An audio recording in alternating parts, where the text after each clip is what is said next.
What made you put that comment on YouTube saying it's my dream to jump on?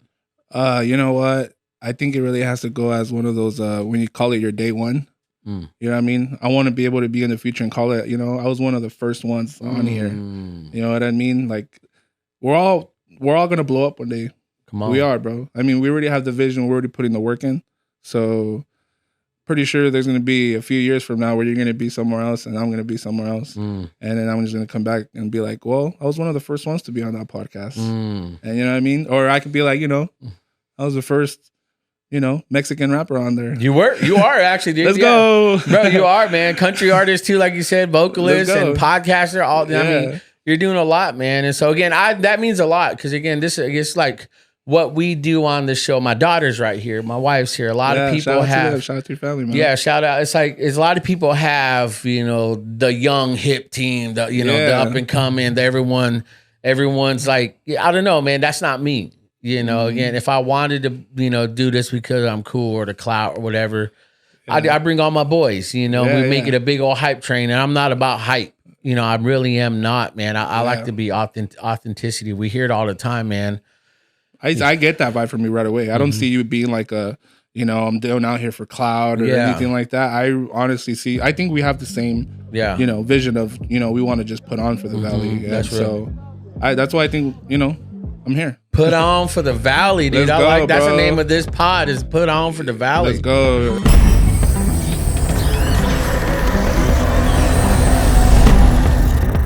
What's up, everybody? This is your boy, Jose Cruz. Yes, your favorite Native American man. We are back at it once again with another podcast. And I'm just going to tell you guys right now, man, I'm super excited for this pod. We got a special guest today. This guy comes out of Tulare, California, South Valley, here in the Central Valley. You guys know me. I love to support, like I've said before, we love to support content creators, artists, businesses, local businesses, small, big businesses, all the above. So today we have a special guest. We have my guy, Jemini, also known as Jem. He's a local artist, vocalist, content creator, podcaster, all the above, man. How are you doing, sir? I am doing great now. I'm better now, Appreciate you having me, man. I couldn't wait to get on the show for sure. Man. Yeah, I mean, let's talk about that. I know we talked about it, kind of pre-pod, pre-warm-up. It's like, how'd you hear about the show? How'd you come across still here and really kind of how did it capture your attention? Yeah, well, I mean, first of all, I love the Central Valley. So me, when it comes to really, dope content, anything that has to do with that, with dope, it pretty much, attracts me and I just get more deep into it. And so when I came around your podcast, I was like, okay, what's this? Like, first off, the logo is dope. So let me get in more. And so send the IG. And I seen some of the interviews, and then I went to the YouTube. I think I seen probably like 5 of them back to back. Nice. Even though they were not like people I like listen to other podcasts, but it's just because they were local. I'm like, it's what I love, especially because it's local. So your stuff is really dope to me too, bro. So man, I appreciate that. Again, shout out to my my boy Roski Doski, man, out of Hella Fresno. Okay.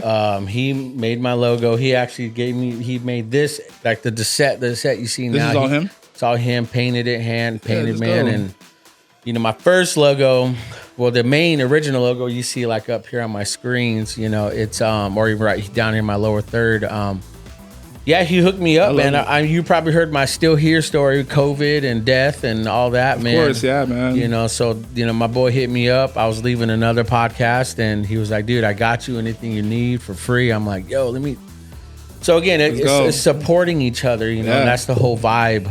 Again, that's the whole vision behind the pod, is not to go viral, not to get that clout, but tell people's story like you. Kind of really what we've been already talking about. Pre-pod is support local community, Central Valley. I love doing that. you know. Yeah. So again, thank you, man. I appreciate the shout out, brother. I appreciate it really. I know, because when you comment, I forgot what pod it was on. You commented, you're like, dude, I want to get on your podcast. It's kind of, since I've been watching you, it's kind of now I'm dreaming about it. So it's my dream. You know? It was, dude. I know, just because it's local, some other people might think of some other the bigger podcasts, but like I told you, I love the Central Valley, so I'm like, I gotta be there. This is my spot to be. So what do you feel like? Let me ask you that then, man. Let's just kind of like, I want to hear it too, because this is the fruit of the labor, what made you feel like it's a dream to jump on and really kind of catch the vision of this? What really attracted? Because you said talked about to support the Central Valley. What hooked you? What feels like? What made you put that comment on YouTube saying it's my dream to jump on? You know what? I think it really has to go as one of those when you call it your day one. You know what I mean? I want to be able to be in the future and call it, I was one of the first ones on here. You know what I mean? Like we're all going to blow up one day. Come on. We are, bro. I mean, we already have the vision. We're already putting the work in. So pretty sure there's going to be a few years from now where you're going to be somewhere else and I'm going to be somewhere else. And then I'm just going to come back and be like, well, I was one of the first ones to be on that podcast. And you know what I mean? Or I could be like, I was the first Mexican rapper on there. You are actually, dude. Let's go. Bro, you are, man. Country artist too, like you said, vocalist and podcaster. I mean, you're doing a lot, man. And so again, that means a lot, because again, it's like what we do on the show. My daughter's right here. My wife's here. A lot of people shout out to your family, man. Yeah, shout out. It's like a lot of people have, the young hip team, the up and coming, everyone's like, I don't know, man. That's not me.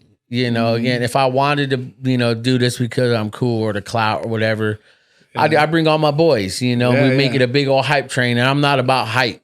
I really am not, man. I like to be authenticity. We hear it all the time, man.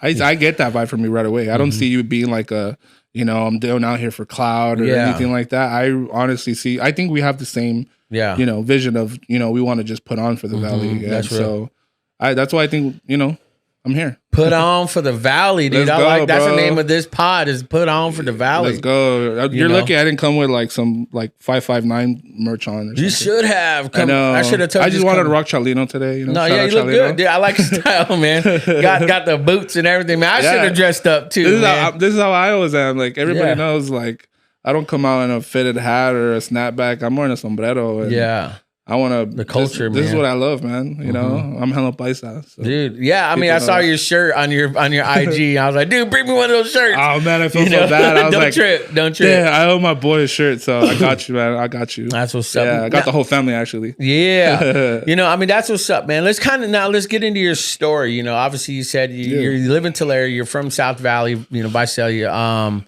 Where'd you grow up, man? How'd you grow up? How was your life growing up to be where you're at now? What made you get to where you're at right now? So I grew up in a very small town, Cutler, Rosie. Cutler and Rosie. It's actually two towns, but I've it's a joint town. That's what they say. So it's really cool, actually. But I grew up in Cutler, which is the cooler town. I'm just kidding. Ooh, but shots fired. Nah, Rosie come through. No, but Cutler is that's where I stayed at, and I was there since I was a kid. I was like second grade, so whatever age I was in second grade, that's when I landed in Cutler, and just normal kid stuff. I mean, like riding BMX bikes, and we lived out in the country, so I was always out in the orange fields and eating oranges, shooting BB guns, and it was cool, like just normal kid stuff, but the whole street gang, violence was really a big thing that stood out to me as a kid. So it was really scary.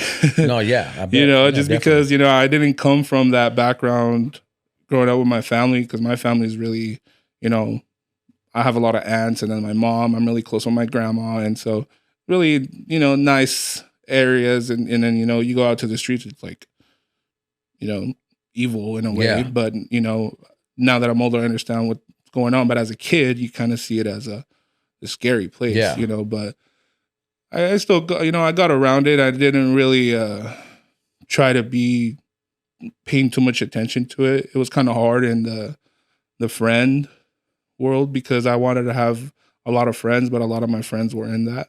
And I still had friends that were in it, and I just didn't judge. I just showed them love, and they cared about me. I cared about them back. So I never saw it as a bad thing as I grew up. I started being more comfortable with it, and so. But other than that, I mean, Cutler Rossi is a beautiful place. Yeah, I mean, there's a lot of things that we have there that people don't, would say, it's, like it's small they know town. about, Yeah, but we're a hidden gem. We have like certain places, like restaurants, especially when it comes to food, bro. Oh, especially. Like, Cutler Rossi knows what's up. Like when it comes to food, we're like, we don't play around. So like we have like spots like La Esperanza. Yeah, call them, shout them out, man. Yeah, have you heard of them though? Yeah, I've heard of them. Okay, I used to work in news, right? And so we covered news all over the valley. Yeah.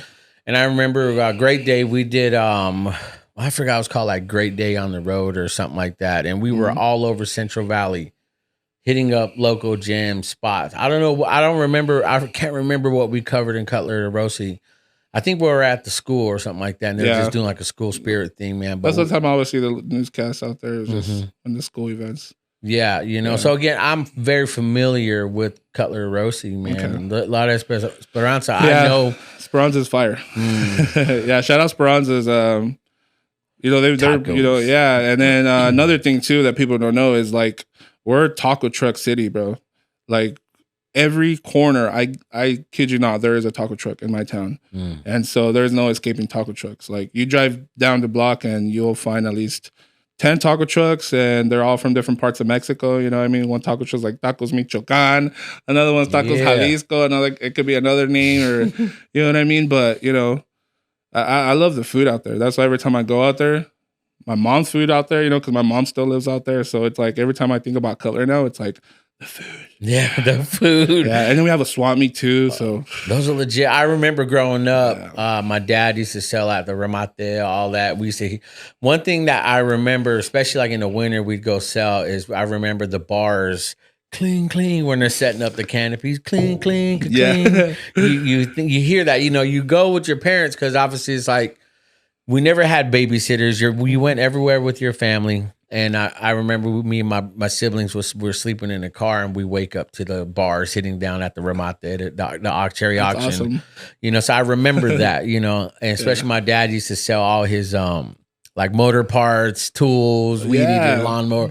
Like very old school, vibes, in that culture, and it's dope. I mean, that's cool. That's bringing back some like dope memories right now. Yeah, I love especially as a kid, So now after like Cutler, you grew up, you started, when did you start getting that, that itch or that taste of like music and being being an artist, and like when did you start noticing the talent and the gifts?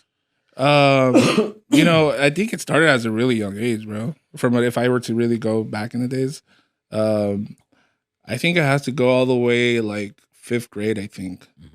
I had to, yes, actually it was a movie, and the movie was actually that like woke this thing in my mind and my heart that was just like, oh, this is what I'm gonna do. This is what I want to do for the rest of my life. And I've never lost that ever since. I think it was I don't know how I'm forgetting this, but it's a Disney movie. Okay. Yeah, I don't know. Have you ever seen a Goofy movie? The Goofy movie, yeah, that's one of my favorite cartoon movies, man. Yeah, so I was a kid, let's go. 5th grade, and I saw that movie, and I was just like, I want to be just like Powerline. Yeah, there you go. Yeah, heck yeah, man. And I think I got the idea because of the whole movie concept where he's like trying to be like his favorite artist, which is Powerline in the movie. And I'm like, whoa, that's cool. I never thought of that. Like, I could be like my favorite artist too. And at that time, I didn't really have a favorite artist. So my favorite artist was Powerline. So that was the first time I was like, I want to do the same thing. I ended up doing it at my school talent show, dude. Really? Yeah. Like I was like, I love this so much. Once I heard my school was doing a talent show, I was like, I'm going to do the same thing. Really? Yeah. So I had like the tape. My mom, I don't know where my mom bought it. It was like a yard sale or something. And so I ended up using that for the audio, and I practiced the dance moves like the movie. I made like the whole setup like the movie, like where he does like the high school thing. And I'm like, all by myself, dude. And 5th grade. Yeah. Man. Talent show. And I almost won. I won 2nd place. Yeah. Man, that's dope. So from there, I could say it's like the beginning of like this, what got woke, like, From there, I would say went on to middle school, and that was more the dancing. I fell in love with dancing, pop locking and break dancing. And so I would say that was like the first element in hip hop that I fell in love with. I guess I already loved it because Powerline was kind of like that Michael Jackson, you know, like dancing and all that. So, you know, there was already a breakdancing like aspect to it. But 7th grade, 8th grade, I got really heavy into popping and breakdancing to where, you know, the whole school knew I was a breakdancer at that time, you know? And so everybody knew I was like special in a way because I was stood out. I was never like shy to breakdance in front of my friends. And I was always just like the guy who stood out, you know? I was not popular, but I was, you know what I mean? Like, you know? I think you're just being yourself, man. You're like what you love. So because nobody was doing that either. Like everybody was very like, you know, like to themselves, and like there was nothing really cool going on, I guess I would say. But as soon as I did something, it's like all eyes on me all the time. Yeah. So I always had like everybody's attention when I did cool stuff. Like that's cool. Take the boombox to school and break dance, and you know all the teachers were cool with it. You know, so it was a cool thing I got to grow up with breakdancing, hip hop, and so from there I have a lot of steps, I guess, from all the elements I did, because from breakdancing I went up to DJing. Okay. Oh, excuse me. That was the Happy Dad. I'm good sorry. Happy Dad. Shout out Happy Dad. Yeah, shout out Nelk Boys, Kyle, Steve, all those guys. Yeah. So I went to high school, and freshman year I fell in love with DJing, like turntables. And I just told my mom and everybody, like, I need turntables. And I got turntables somehow. And I got turntables. I got into scratching really heavy. I started collecting vinyls.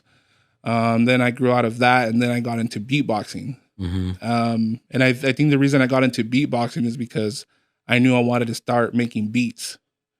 I just knew it, but I couldn't afford it. I just told my mom to buy me turntables, and now I'm going to ask her to buy me a beat machine. Yeah, I don't think that's going to happen. So beatboxing came along, and beatboxing was fun because I think that's, out of dancing and everything, that's the one that stood out more to my friends. They're like, dude, you just like showed us that you could break dance. Now you're beatboxing. Like, so I would beatbox. That element is like the one that kind of took me into another world, because so in Orosi, this hip hop battle came up. And when I heard about it, it was super surprising for me because it blew my mind as a kid. I mean, I was a sophomore, maybe junior in high school. And so when I seen that, I was like, what? There's no way this is going on in my hometown. Like, who are these guys, first of all? Because I didn't even know. I thought I was like the only hip hop guy in town, like that I, you know. So when I seen the flyer, I was like, I need to get to this battle, because on the flyer it said there was a b-boy battle, which is breakdancing. There's going to be a rap battle, a DJ battle, and a beatbox battle. Oh, shoot. Yeah. But you signed up for the beatbox. Yeah, so I signed up for beatbox. So I was like, I need to be there. I remember telling my best friend at the time, shout out to King. I was like, dude, you need to take me, because he had a car. He was older than me, so he had a car. And I was like, dude, you need to take me, please. Like, I want to battle. And he's like, and he's number one supporter. Like, he's been supporting me since day one. So he's like, yeah, dude, let's go. So he took me, he signed up, I battled, and I didn't even have a name, dude. Like, because, you know what I mean? Everybody had like cool names, like, you know, effects and, you know, all these cool beatbox names. And I was like, well, I don't have one. I'm just going to be Johnny. And so I signed up as Johnny, and the guy who was hosting the event, he's like, Johnny, he's like, you know, all these cool names, and it's just Johnny, dude.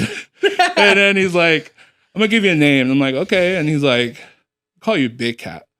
And I'm like, why is he calling me Big Cat? But I guess like in slang, or cat is like another term for like youngster. Like, you know, hey, that cat. Oh, yeah, this cat, up, you know? This little cat. So I was like, oh, okay. So he's like, you're just a big kid. Like, you're 16 and you're like huge. And I'm like, okay. I was So like, you were always tall, because you walked in. I'm like, dude, you're like, man, yeah, 6'3", bro, right now. I'm But 5'8", man. I'm an average guy, bro. You know, when you walked in, I did not expect that. Like, you're walking in, you just seemed normal, and when you were getting close, I was just like, oh boom, shoot, yeah. oh, That's what everybody said. hi Gemini, Yeah. you know, giving you a hug. I'm hugging your Yeah. kneecap. You know, I'm a hug guy. I was like, what's up, bro? How you doing, man? I was like, yeah. So you just cradled me. You know, I'll be a bodyguard, bro. Oh, heck yeah, I got it, man. Yeah. I mean, you got the look. Like, you're Yeah. you're a softy guy too, man. You're very soft spoken, you know, but I feel like your energy comes out. Like, I've seen some of your work, man. Your energy comes out in your music, and then, you know. Oh yeah. So I mean, let's finish that. I mean, you got into beatboxing. How did you win that comp?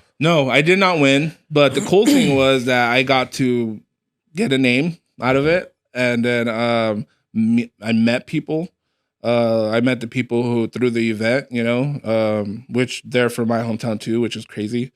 And then all my friends from high school that were there, because I told them all about it, like, hey, I'm signing up for this battle.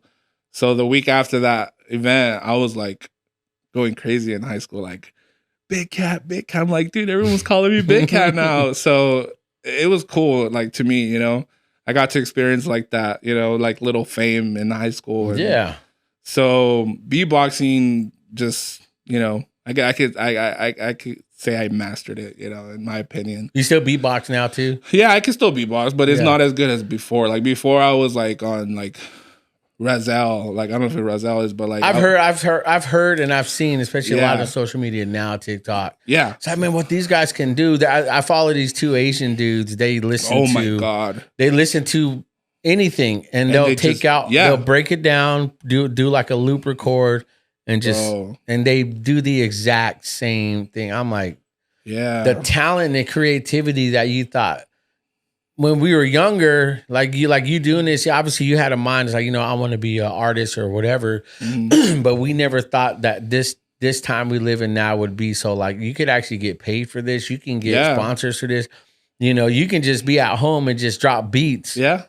And you drop 4 or 5 of them, you're like, I'm done for the day. That's work. You know, and it's like, and you know, the old school live generation is like, their whole life is work. Go to school, work. You need to swing a hammer to have a man's job, you know. But to see where we're at now in our culture and our society, you know, those two guys are killing it, you know, and especially I see that all the time.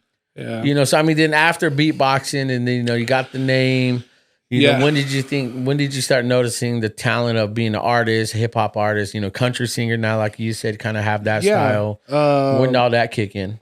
So, I mean, this is still high school, sophomore year, junior, senior year. I could say I started going like downhill, as they say, as in like I just didn't want to care about school anymore and just wanted to just, you know, hang out with my friends and not care. And I think it was just, you know, just me being like, I just didn't care at the point. You know, I mean, young, you know, it happens to a lot of us. So I pretty much end up going to continuation. I've been there. You know, so I go there, and I think continuation, it put me in a different world, because more of my friends that were in the, you know, streets, you know, doing what they were doing, they were attending those schools, you know. And back in the days, they used to say that was la escuela de los traviesos. Yeah. Like the school for bad kids, you know. And so a lot of them were over there at that school, but they were all like some of my best friends, you know. So I think being there kind of like changed my mind a lot, like how the world was, and started seeing different things and growing up differently. And I just wanted to start being more like serious, more real, more, you know. And I think like poetry was one of the things that I looked into, and I was like, poetry is fun. Like I feel like I could write some poetry, and I did. I started writing poetry, and I would read them to myself, and I'm like, wow, I could. Yeah, I'm turning myself on. Yeah, you know, and I would like give it to my friends, like, hey, read this. And then they're like, wow, dude, this is beautiful. And I'm like, yeah. And a lot of it was like really like depressing, you know, like a lot of like heartbreak or just anything in that, you know, sad. anything. And Very so emo, huh? yeah, you know, very emotional. So I one day said, you know, what if I could turn these into raps? But I don't know how I got that idea. I think I already had it because since I already knew about like hip hop already, I mean, I already been Yeah. through all the elements. I feel like rap was the only one left. So it just popped in my head one day. And I just said, you know what? I'm going to try to rap these to a beat. So the poetry that I was writing converted into rap lyrics. And so at that time, I didn't have no beats. And I think the only thing I would find close to a beat was like those DJ mixes where like they just remove the vocals. Yeah. And it was just like loops, the beats. And so I think I came across like this like Linkin Park beat. And it was just because like Linkin Park like had like that hip hop kind of thing. And I just rapped one of my poetry songs on top of it. And I just did it so many times so I remembered it. And I was like, I'm just gonna like spit this to all my homies to see what they think. So I spit it first to my boy King. And he's like, dude, you found something new again. Like, here you go again. And he's like, run with it. And then showed my friends in high school. I was like, dude. And then all my friends were like, whoa, okay. Like, what do you got here? You know? So I think just everyone amping me up. Like, yeah, you got something new. Just keep going. And that's pretty much what put me on. So I started writing more songs.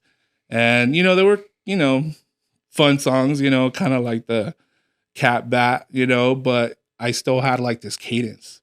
Like I knew how to rap, but the lyrics were just not fully there, but I could keep up with the beat. Yeah. So I really, you know, gravitated to that really quick and learned quickly too. So freestyling and writing lyrics and all that really came quick. But like I was saying, the guys that were throwing the battle, the Rosie battle, the event, some of those guys are a lot older than me. At that time, I was, 17? These guys were 25, 24. And I told my friend King, I was like, dude, one of those guys, I know who he is. I was like, I think his name is Cosmo. And he dropped an album a few years ago called From the Land of the Skilled, which is an album that hit really big in my hometown. But just not in my hometown, the whole 559. So if you haven't heard of this, it was a long time ago, 2002. Okay, so it hit huge in our area, and so I always remembered that, and I was like, I need to get in contact with this guy because he's the only closest thing I know to a rapper, and how I could get more into it, you know. And so I told King, and King's like, I know who he is. We went to school together. I was like, help me reach out to him. So he did, you know, we met up with him and I met him and I beatboxed for him and I rapped for him. And he's like, oh, he's like, yeah, where you from? I'm like, I'm from here. Like, oh, what? Okay. He's like, well, how old are you? I'm this. Like, wow, okay. And ever since then, he's just like, he put me under his wing because he was he's an expert. Like his freestyle, he's still the best freestyler in my opinion right now. Like he could freestyle his butt off. Like, and he pretty much showed me how to write music, as in like, because before I would just write, dude, like just write. He's like, no, you got to separate these. He's like, you got to learn how to write a 16 bar verse. You got to learn how to write a hook. You got to do this. And I was like, oh, okay. So he taught me how to write music. He taught me what hip hop was, what it meant. He taught me more about it, you know. Then I got into like graffiti too, like because he used to do a lot of graffiti, and so I learned more about hip hop because of him. He kind of would be kind of the reason why I started rapping. That's dope. Just because if I were to say why I started rapping is because of him, because since he was from my hometown and he was the first rapper to do it, I was like, I could do it too. So it was major inspiration for me at the time, and I was just like, well, he's still around. He's still he's still that's still my doing boy. his thing. Yeah, he's my boy. Like we talk. I go visit him. You know, he calls me his little brother, even though I'm more huge than him. He's a short guy. You know, he's short, but he's my brother. He knows that we're family, even though we're not blood related. But yeah, he's like my older brother, and so he's pretty much the reason why I rap. That's dope. It's not even like a Biggie or a Tupac. It's like it's my boy, my homie. Yeah, that's dope, man. I mean, because what I'm hearing for you, obviously, it's really the passion behind it, man. It's just not being afraid to take those steps. Yeah. Not worrying about what people think. It's just like, no, you're on a path to find out what works for you and what you can, because again, like we were talking earlier, our family, like my dad, it's like you need to work. Yeah. You need to be on the fields if you can. You need to be on construction. You need to do this. That's not a real job. That's not real work. That's not, and all that's not going to be anything. I was an artist. I knew how to draw really good. But my dad told me one day, I was like, look, Pop, look at I drew. He's like, that's nothing. He said, looks good. But he said, but you can't get paid for that. So I stopped drawing. I wish I would have kept drawing. Because look now, my daughter is the artist now. She draws amazing, bro. Wow. And, she's getting clients. So me, I'm like, girl, run with it. Run with it. Let's go. And so, and to hear you to say, like, it seemed like obviously you had a lot of support, in behind you growing up, where you're at now, and it's important. Super important, man. Yeah, especially if you grow up like with no support, like in like the family hold, like just because.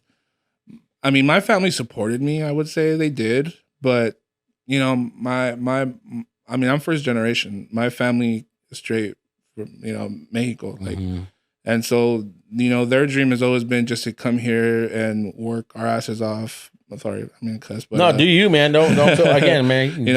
They meant to work their butt off and just save up, buy a nice house, and save up for family, and pretty much it. Which I completely understand, but I grew up wanting more. I seen more I had a vision that I just really wanted more, and in their eyes, when I kind of told them like how you said right now, like, hey, I want to be a rapper, musician, whatever you want to call it, they were like, that's cool, we'll support you, because my mom is probably the one that supported me the most out of the family. Like, she would give me money to go to the studio. Like, I would be like, Mom, please let me have like an hour for studio time.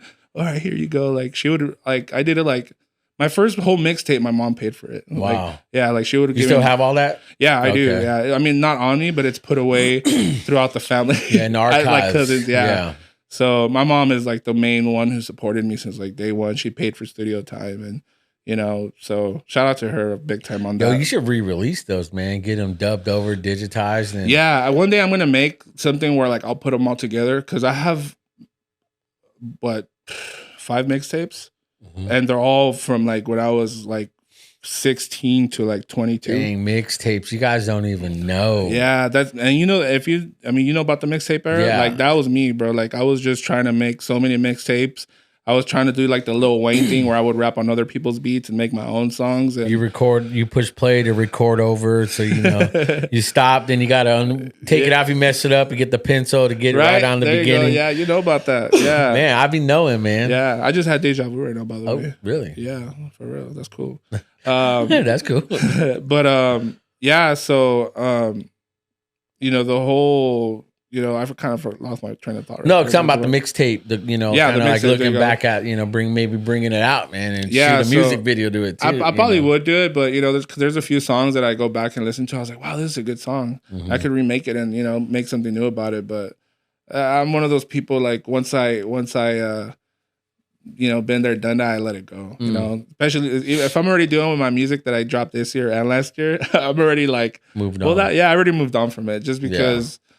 It's like my mission accomplished. Like I did what I needed to do, and for the people who caught it, and the people who don't, I mean, it's gonna live forever no matter what. But definitely. So like right now, I'm working on the Hella Paisa, and hopefully that catches on sooner with the video, which is gonna come soon. But other than that, yeah, man. When you plan out, because right now we're in the future, we're like January 9th, January 13th. So hopefully maybe a week from now, because we're in the future right now. So maybe a week from now. Okay. If not 2 weeks, because I'm trying to drop it before Valentine's, because I have another. Oh, okay, yeah. I have another project that I'm doing in Valentine's with my little brother.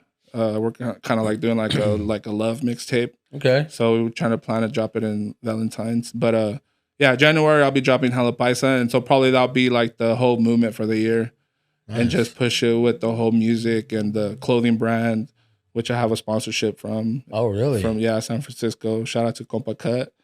Yeah, he reached out. It was pretty cool, dude. I mean, see, obviously, we're getting into the story. Kind of like we said, I want to tell your story. Yeah. How you got into all this, and man, that's a lot. Again, these are beginning stages. Those were beginning stages to where you're at now, man. And again, it's a trust process. It's trusting yourself, believing in yourself, having the support, moral support, emotional support. Just really, and I can feel it. I can see it. I know. I can tell you have a lot of support behind you. I mean, let's get into Gemini. Let's get into what you're doing now. Let's get into, like how you got that name and kind of like your style of hip hop, the Hispanic hip hop, because you are rapping in Spanish too. Yeah. Well, it's kind of like what I love most is like rapping in Spanish. Mm-hmm. Yeah. So, I would say Spanish rapper, Mexicano rapper. And I hate the word rapper sometimes. Okay. I just like saying like that as so people can understand it more. Or whatever, yeah. But what do you prefer then? Just artists. Yeah, just because like I said, I feel like I could pretty much make anything. I could jump on anything, but Gemini is, the original Gemini, not my name. The Gemini is, I feel like it's the best of both worlds, but I feel like a Gemini could adapt to anything. You know what I mean? I feel like a Gemini could pretty much, like a Renaissance man. He could do it all, and he's great at all of it. So when it comes to music, I feel like that's kind of like what I want to do. Like I want to be the guy who does everything. Like it's beyond versatile, in my opinion. Like I want to make everything that it's everything. Really? Yeah. How old are you? I'm 34. 34. You're still young, buck, man. Yeah.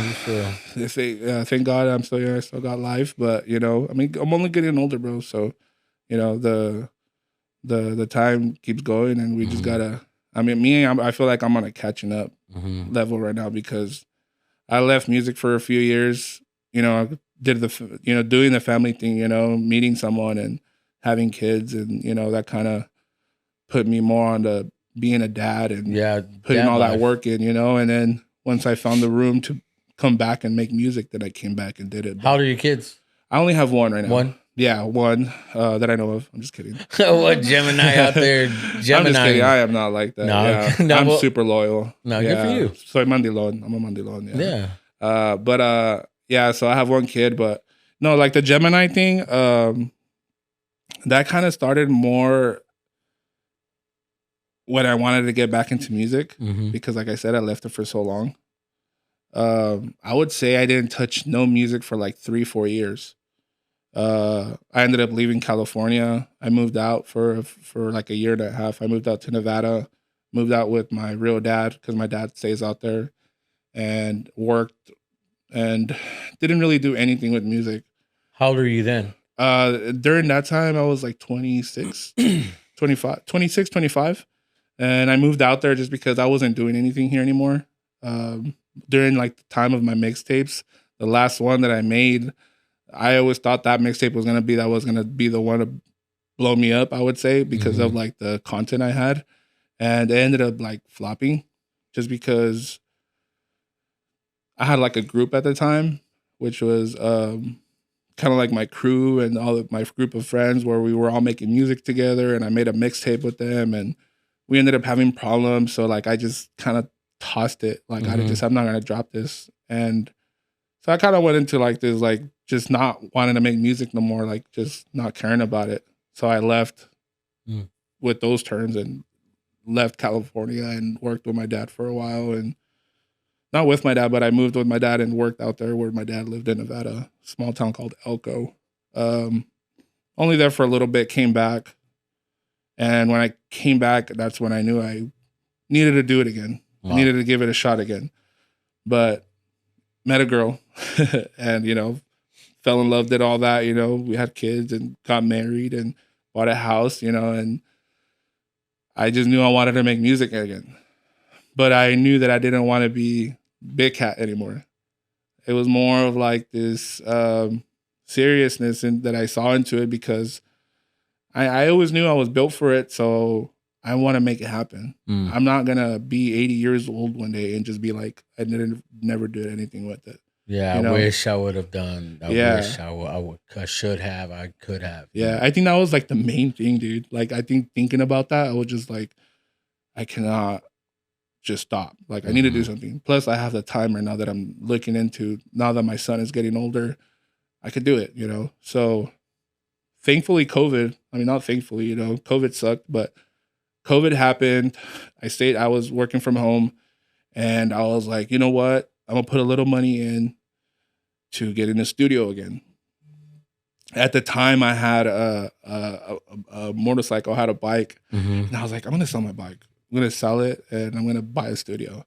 So I sold my bike, bought a studio, and I got to work, dude.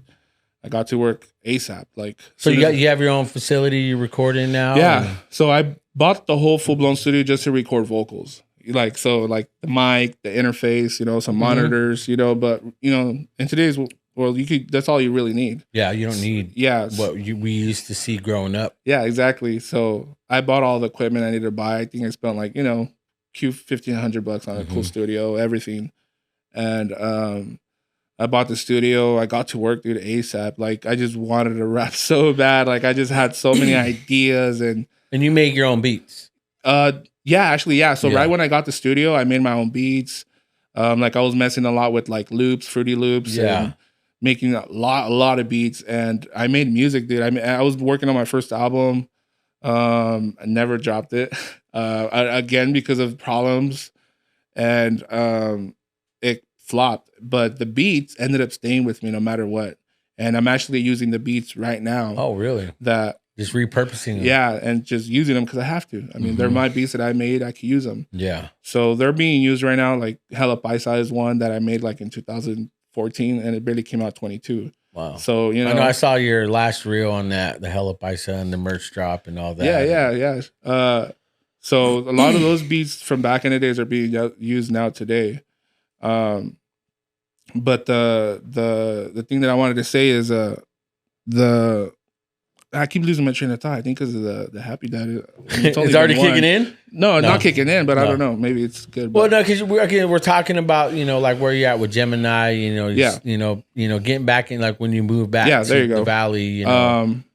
When I'm in the studio making all this music, I ended up making 4 songs that were probably like singles to the album that I was gonna drop. And the songs really did good because I just released them as singles, and people are like, "Wow, he's back!" And well, because I've heard too, man, artists, you should never just drop full albums anymore because a lot of people don't listen to albums, so they're EPs. You know, there's a lot of arguments on that about no, you should make an album, no, just drop singles. I mean, I think it depends on the artist and where they're at. I think it depends where they're at in their career. I feel like that's the, but yeah. So getting back into the Gemini thing. I was in the studio making songs that were just, you know, pretty much kind of what I wanted to say because they were different. Yeah. I'm very, very heavy with the culture. I really love the culture of being Mexican and being Hispanic, Latino.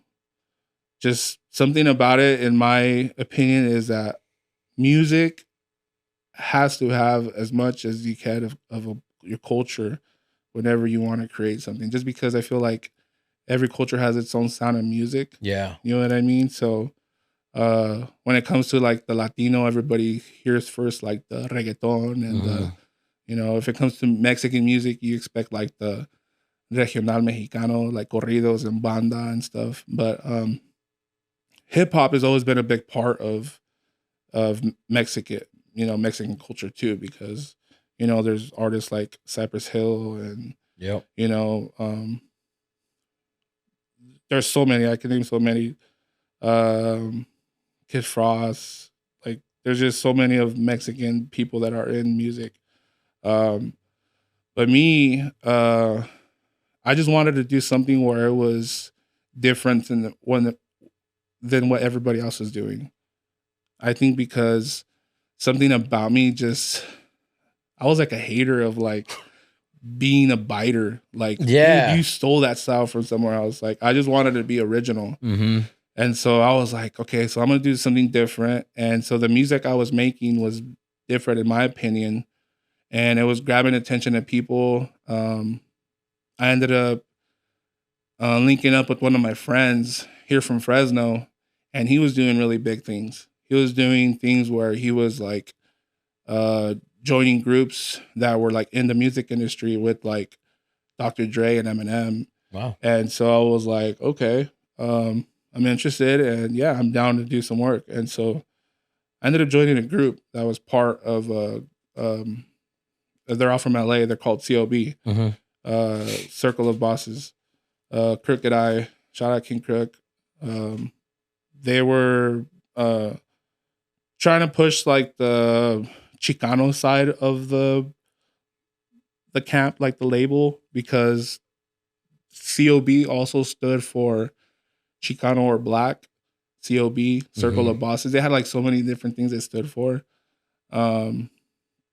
So the Chicano side was like us, you know. It was a group of 4. It was my boy J-Dub, shout out J-Dub.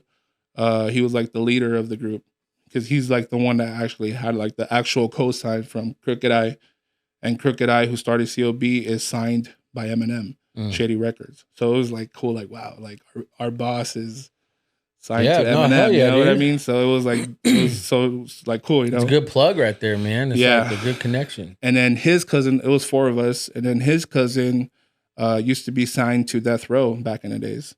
So he used to be signed to Suge Knight, Death Row, and so we had him also in the group, and then we had my other boy. Man, how do you get out of the Death Row?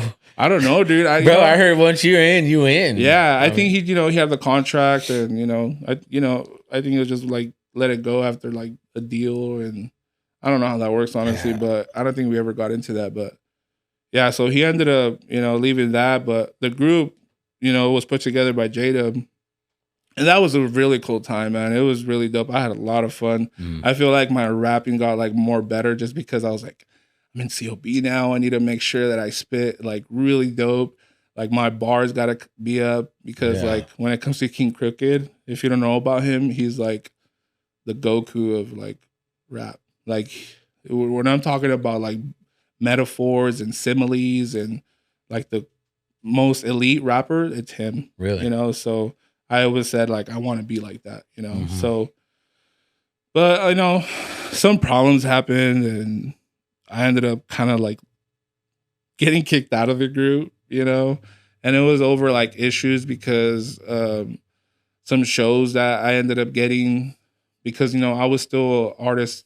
Like even though I was part of the group, I was still an artist myself. Yeah, but you were under their labels. Yeah. Like, so whatever you did had to go through them. Yeah. So it's like you can't just make your own bread. Without exactly. them. And so in my case, what I was trying to do, I was like, you know what? I want to put all of us on, but they're not letting me put all of us on. They only want me. And and I was like, but I can still take advantage of this because I can still put on for us no matter what. Yeah. I'm still gonna go up there and say COB. I'm still gonna go up there and say, everything that I gotta say and let them know what it's about, And it ended up being a show that was really important to me. I ended up opening for Snow the Product. My first time opening for Snow the Product here at Strummers in Fresno. And that was a huge thing for me because like Snow the Product is, if you don't know who she is like the GOAT when it comes to right now, like Spanish rap, like there's no catching up with her at all right now. Like she's a beast. Wow. She's fire. She knows it too, shout out Snow. But I opened up for her and that was awesome. But after that show, it all went downhill with my boys, just the differences in our opinions. And, we didn't leave it in bad terms, but it happened. What happened. Yeah. And it left a bad taste though, a bad experience. Yeah, tough experience. Yeah. And, and it hurt me a lot too. Like, I think it put me like on a really depressed mode because I was like, man, this is it. Like, but after a few weeks, I say I got over it and I was like, you know what? I need to get up again. I already did something where I was close it meant something to me. Mm-hmm. Like there's a few times in that being part of COB, I had like some really cool moments that I'll never forget. And some that I can't really speak about because they're like so like what is it? So confidential. No, yeah, I bet, dude. Yeah, No, definitely super cool. I'll tell you that off air, lifestyle. though. Yeah. You know, it's just a lifestyle. You could only, Yeah. you could only assume. You know, and again, how old are you at this time when you're leaving COB after all that happened? You know, so that's like the 27, 26, 28 around there. You know, I was already with my girlfriend at the time, and a little bit older actually, like 28. And so, you know, she kind of got to see a little bit of that, and you know what went down and it's stuff. the wifey now. Yeah, she's the wife now. Yeah, 2 years already. Mm-hmm. So after that, you know, I kind of just got back up, and I was like, you know, I'm still gonna keep doing this, still gonna go. But the album was just something that I still reminded me of that. Mm-hmm. Like it still took me to that. So I was like, I don't want to do this no more. Like I'm just gonna let go of it. I'm just gonna start all over again. So I let go of that album. The beats never got anything done to it, and I just went more into the mixtape thing again. So what I did, I was like, you know what? I'm just gonna have more fun now. I'm not even gonna take it serious. I'm gonna just do exactly what I want. So YouTube beats, like everybody else does, but I was doing it more in a, you know, respectful way. I wasn't just going on there and then stealing your beat and then just make a song without you even knowing. Even though they say free or free for profit, what I would still do, I would email them and be like, hey, I really want to use your beat. And if I blow up, I'll make sure to contact you back and you'll see, you know what I mean? Like, and so I would always do that. I have so many emails on my Gmail. It's ridiculous, just of different producers. And one of them ended up being like the main one. And he was like, yeah, whatever you want. I believe in you. Plus, you're like different from everybody else who contacts me. Like you're the only dude who raps in Spanish. You have to be different, you know? So that was cool. Yeah. I got free beats and I was like, okay, I know what I'm going to do now. So the beats that I was getting, they were like really like trappy, like really bouncy, you know, kind of like club music, and you know how you would say. Yeah. So I was like, I need to amp it up even more now. Like I'm going to be live, you know? So I was like, I want to do something fun.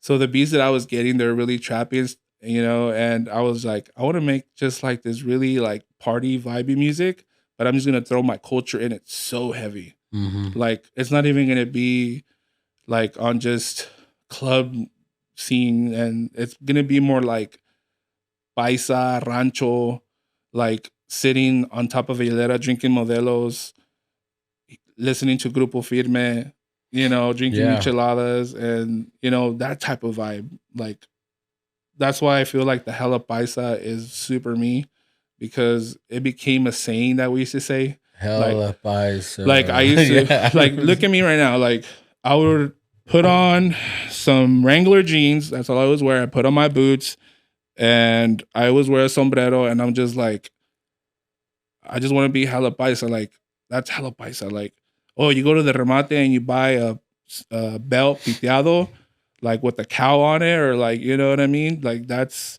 hella paisa. Like, like, you know what I mean? Like, just being in that the big old belt buckle. Yeah, dude, all that is cool. Yeah. Like, you go to the remate, that's why I shop at the remate, bro. I love the leather smell when you walk by all the hats all or all the belt, the boots. That's my, that smells like, bro. Breathe that's it my in. stuff right there. I love that. So, I just knew I had to adapt that to the music, heavy, you know. Plus, coming from that background, because I am Mexican, coming from the rancho background, my dad, you know, he comes from a place in Mexico, which, you know, how would you call it? It's like the rodeo, but it's called charreada, charros, and it's heavy out there in Guadalajara, you know, Jalisco. And my dad fell in love with it. So my dad has a huge love for rancho life, and when I, you know, because I didn't meet my dad till I was 19, but when I met him and I got introduced to that life, I was like, I love it. Like, that's dope. I want all this. Like, I want everything to do with having boots on, getting dirty, smell like cow poop all day, just be dirty and just live that lifestyle. Like I love it. So my dad has to be like one of the major influences of why I love my culture so much. And then he knows so much. He could be like a Mexican like history teacher because he knows so much about Mexican history. Like he knows stories about like Pancho Villa and Zapata and really, yeah, he tells me all the time that we have family that used to roll with Pancho Villa. I'm like, what? No way. He goes, yeah. We thought your great grandfather, and I'm like, whoa, cool.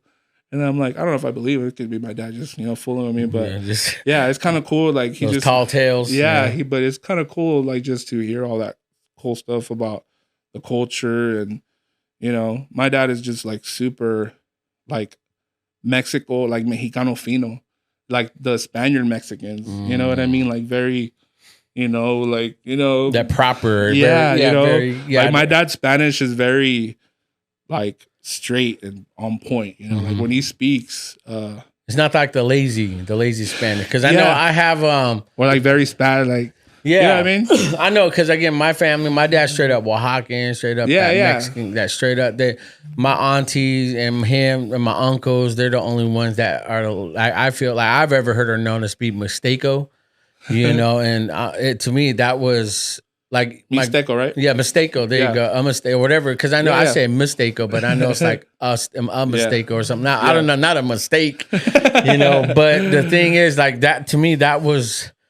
It's cool to hear that, because my grandma is here in town and just beautiful, man. Just that straight up old, Hispanic grandma you see on the TV shows, the Encanton, there you go. Disney movie, or the cartoon, and the grandma. That's what, Lord, that's what my grandma looks like, man. It's like it's beautiful, And again, it just reminds me more of because I'm half Native American. My mom was Native. My mom was Native American, and so we're from like Yakima, Seattle, Washington is where I'm from, But my dad met my mom. We were up there, and it, came down here, And so, yeah, man, like the culture. But obviously, you love your culture, man. It's beautiful. I never really had an appreciation for it, because I think I just felt like I grew up around it a lot with my aunts and uncles. Because we're Mexican, man. You have 5-6 family members living under one house. Yeah. But yet everybody still got to work on time. Everyone knew the schedule to use the restroom. And if everyone just knew, all the kids slept in the living room with their sleeping bags, and it's like, cause we couldn't afford a bed, and so you wake up in the morning, you smell the homemade tortillas and the chili relleno, all the eggs and all that stuff. You just smelled that culture. And again, I love how you said you implemented that in your artistry and your music and producing and all that. Let's kind of get into your style, your vibe, because you're very soft spoken, but on one of your, you have that real raspy punch. You have like that. It's a different like animal that's released. When record hits, or when play happens. Kind of get into that style. Because you did mention before, again, pre-pod, we were talking about kind of the misconceptions of the Valley or what the Central Valley is known for and what you're trying to bring more attention to what the Central Valley is and can be. Yeah. Or at least from what you're doing. Yeah. First of all, the Central Valley is being very, what's the word? Like where they're not paying too much attention to what we're really doing out here. Being is it underrated? I feel like it is. Yeah, I feel like more now that I love the Central Valley and Fresno, because before I was the guy that always hated it. Really? Yeah. I think we all have. Yeah. But what changed my mindset, then we'll get into that, because again, I feel like this will come all full circle right now, is that when I first was on another podcast, when I started this one, we had my boy Roski on talking about Hella Fresno, because that's his brand. He has a Hella Fresno. Everyone knows Hella. I have all his artwork up there, and just everywhere you see right here. That's him, it's all him. And so his love and Jen, because those two work together, kind of just made me more appreciate it more, because I saw how much they loved it. And their love and connection with downtown Fresno and the Central Valley, supporting the 559, really poured over to me. And I feel like I had more of appreciation supporting downtown local here in Central Valley, Clovis, Fresno, Tulare, Merced, you know, Atwater, Sanger, Kerman, you know, Rossi, Tulare, Visalia, Hanford, and then, you know, and Selma, Fowler, Reedley, Orange Cove, Parlier, Carruthers, you know, I mean, those are cities here. Everybody. You know, that's what I'm saying. It's like now you know, because again, when you leave the Central Valley to go to LA, Magic Mountain up north, but when you drive back, there's that smell. But then it's so like, what's that smell, man? But then a lot of people are like, dang, what is that? What the hell? But when I smell it, I'm like, I'm home, you know? And again, like what you said, you're putting your culture and your music and you having a big love and appreciation for the Central Valley. Yeah. You know, how are you trying to change the I guess you would say a stigma or what people currently see the Central Valley is with your music? You know, I always have this conversation with my boy Sam. Shout out to Sam from FTK, from Star Child Archives. The Central Valley, I believe it's like, this is where like the real country's at. You know what I mean? And I'm not trying to diss any other place, but we're like the real country, as in like, this is where like the real cowboys are at, the real farmers. You know what I mean? We are, you know, country county, I mean, farm, you know, capital, you know, fruit, you know, agriculture capital of the world. You know, when it comes to all that and all related, we are the ones that like rule in that, you know. So being here in the Central Valley, it's cool. I think it's the dopest thing to be known as like the agriculture and country farming and all that. But there's also other things that are, you know, they're hidden in between all that. And it's where the dope stuff comes out. And Gemini is like what's trying to stand above all that, but bring it all along with his music. When I come to the studio and I want to make a song, I make sure all that's in it. And like every lyric, every bar, everything I say is like, it has to be Central Valley.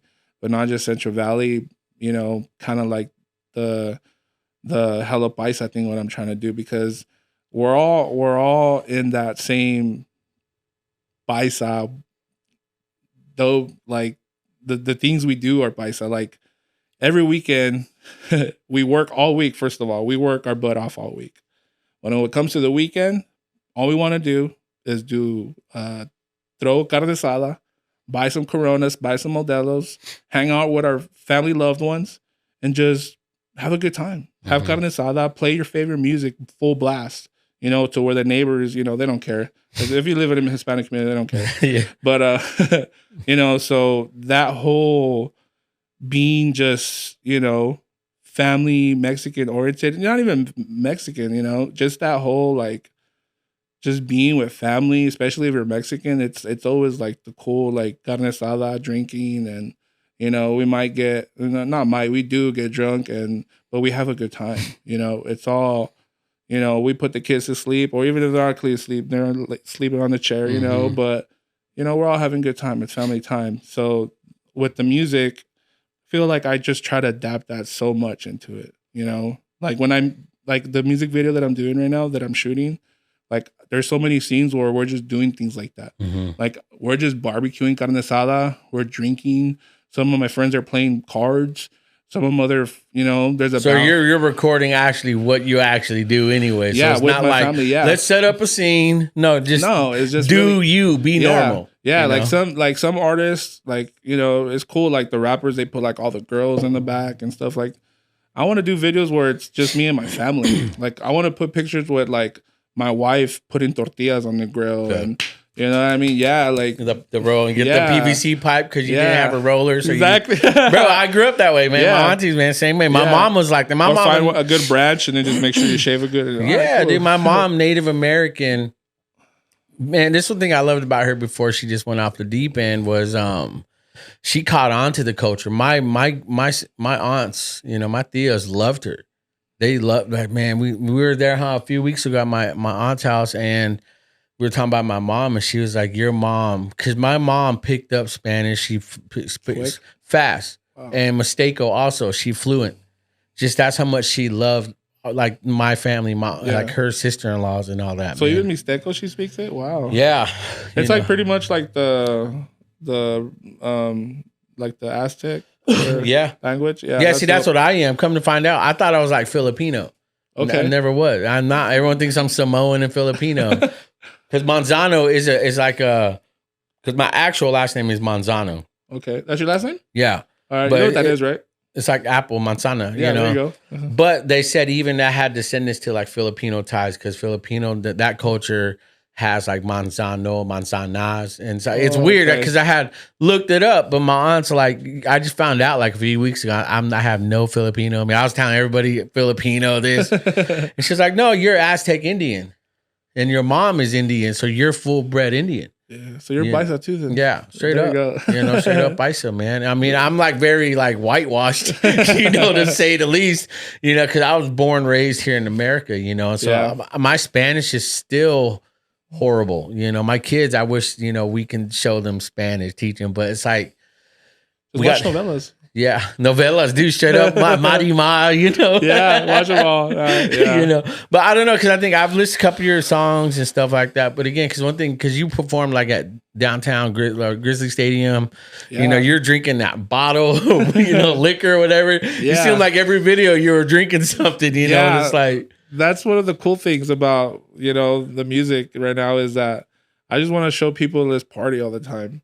Like, I like, it's not really all about partying, but at the same time, I mean, I just want to make people feel good. I want them to be able to turn on a song of mine and be able to just, crack a bottle or drink. But at the same time, that's not always like the goal of mine. I mean, I do make a lot of, like the message, message in music or like love music, heartbreak. I know heartbreak music could be really one you could drink to. Yeah, especially I know my grandpa, my family was crazy into the very, I would say the emotional part of it, like, it's like even when they're sobbing, it's still on tune, they're on key. Yeah, but that's huge in the Mexican culture, especially music. You always see your grandpa or your uncles, as soon as they play chente or, they're just like, oh, they're crying, bookies, all those all guys. of them, bro. Like, even Chente, like R.P. Chente, like he used to cry in his music. Like he used to sing his music and he'll be crying, but it sounded so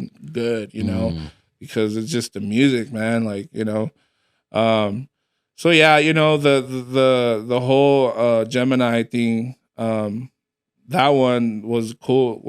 The way I came up with the name and stuff, because during the time when I was, starting to make the new music, I was like, okay, I need a new name now. Like, I want to start all over in a way. That way, this could be me really taking it serious from now on. Well, that's like when you said when COVID happened, that's kind of where the rebirth. Because again, shout out Roski Doski, man, Hello Fresno. He had said, he quoted this, and I always give him the points for this. He's like, either COVID made you or broke you. And he said that, if you couldn't find an opportunity to grow in COVID, then you missed out. For real. And I feel like that what you're saying is that you caught on to something, man. And you took an opportunity, like you said, that sucked in our nation, world and worldwide, and you like many, made an opportunity out of it. Gemini and was rebirth or launched to where you're at now.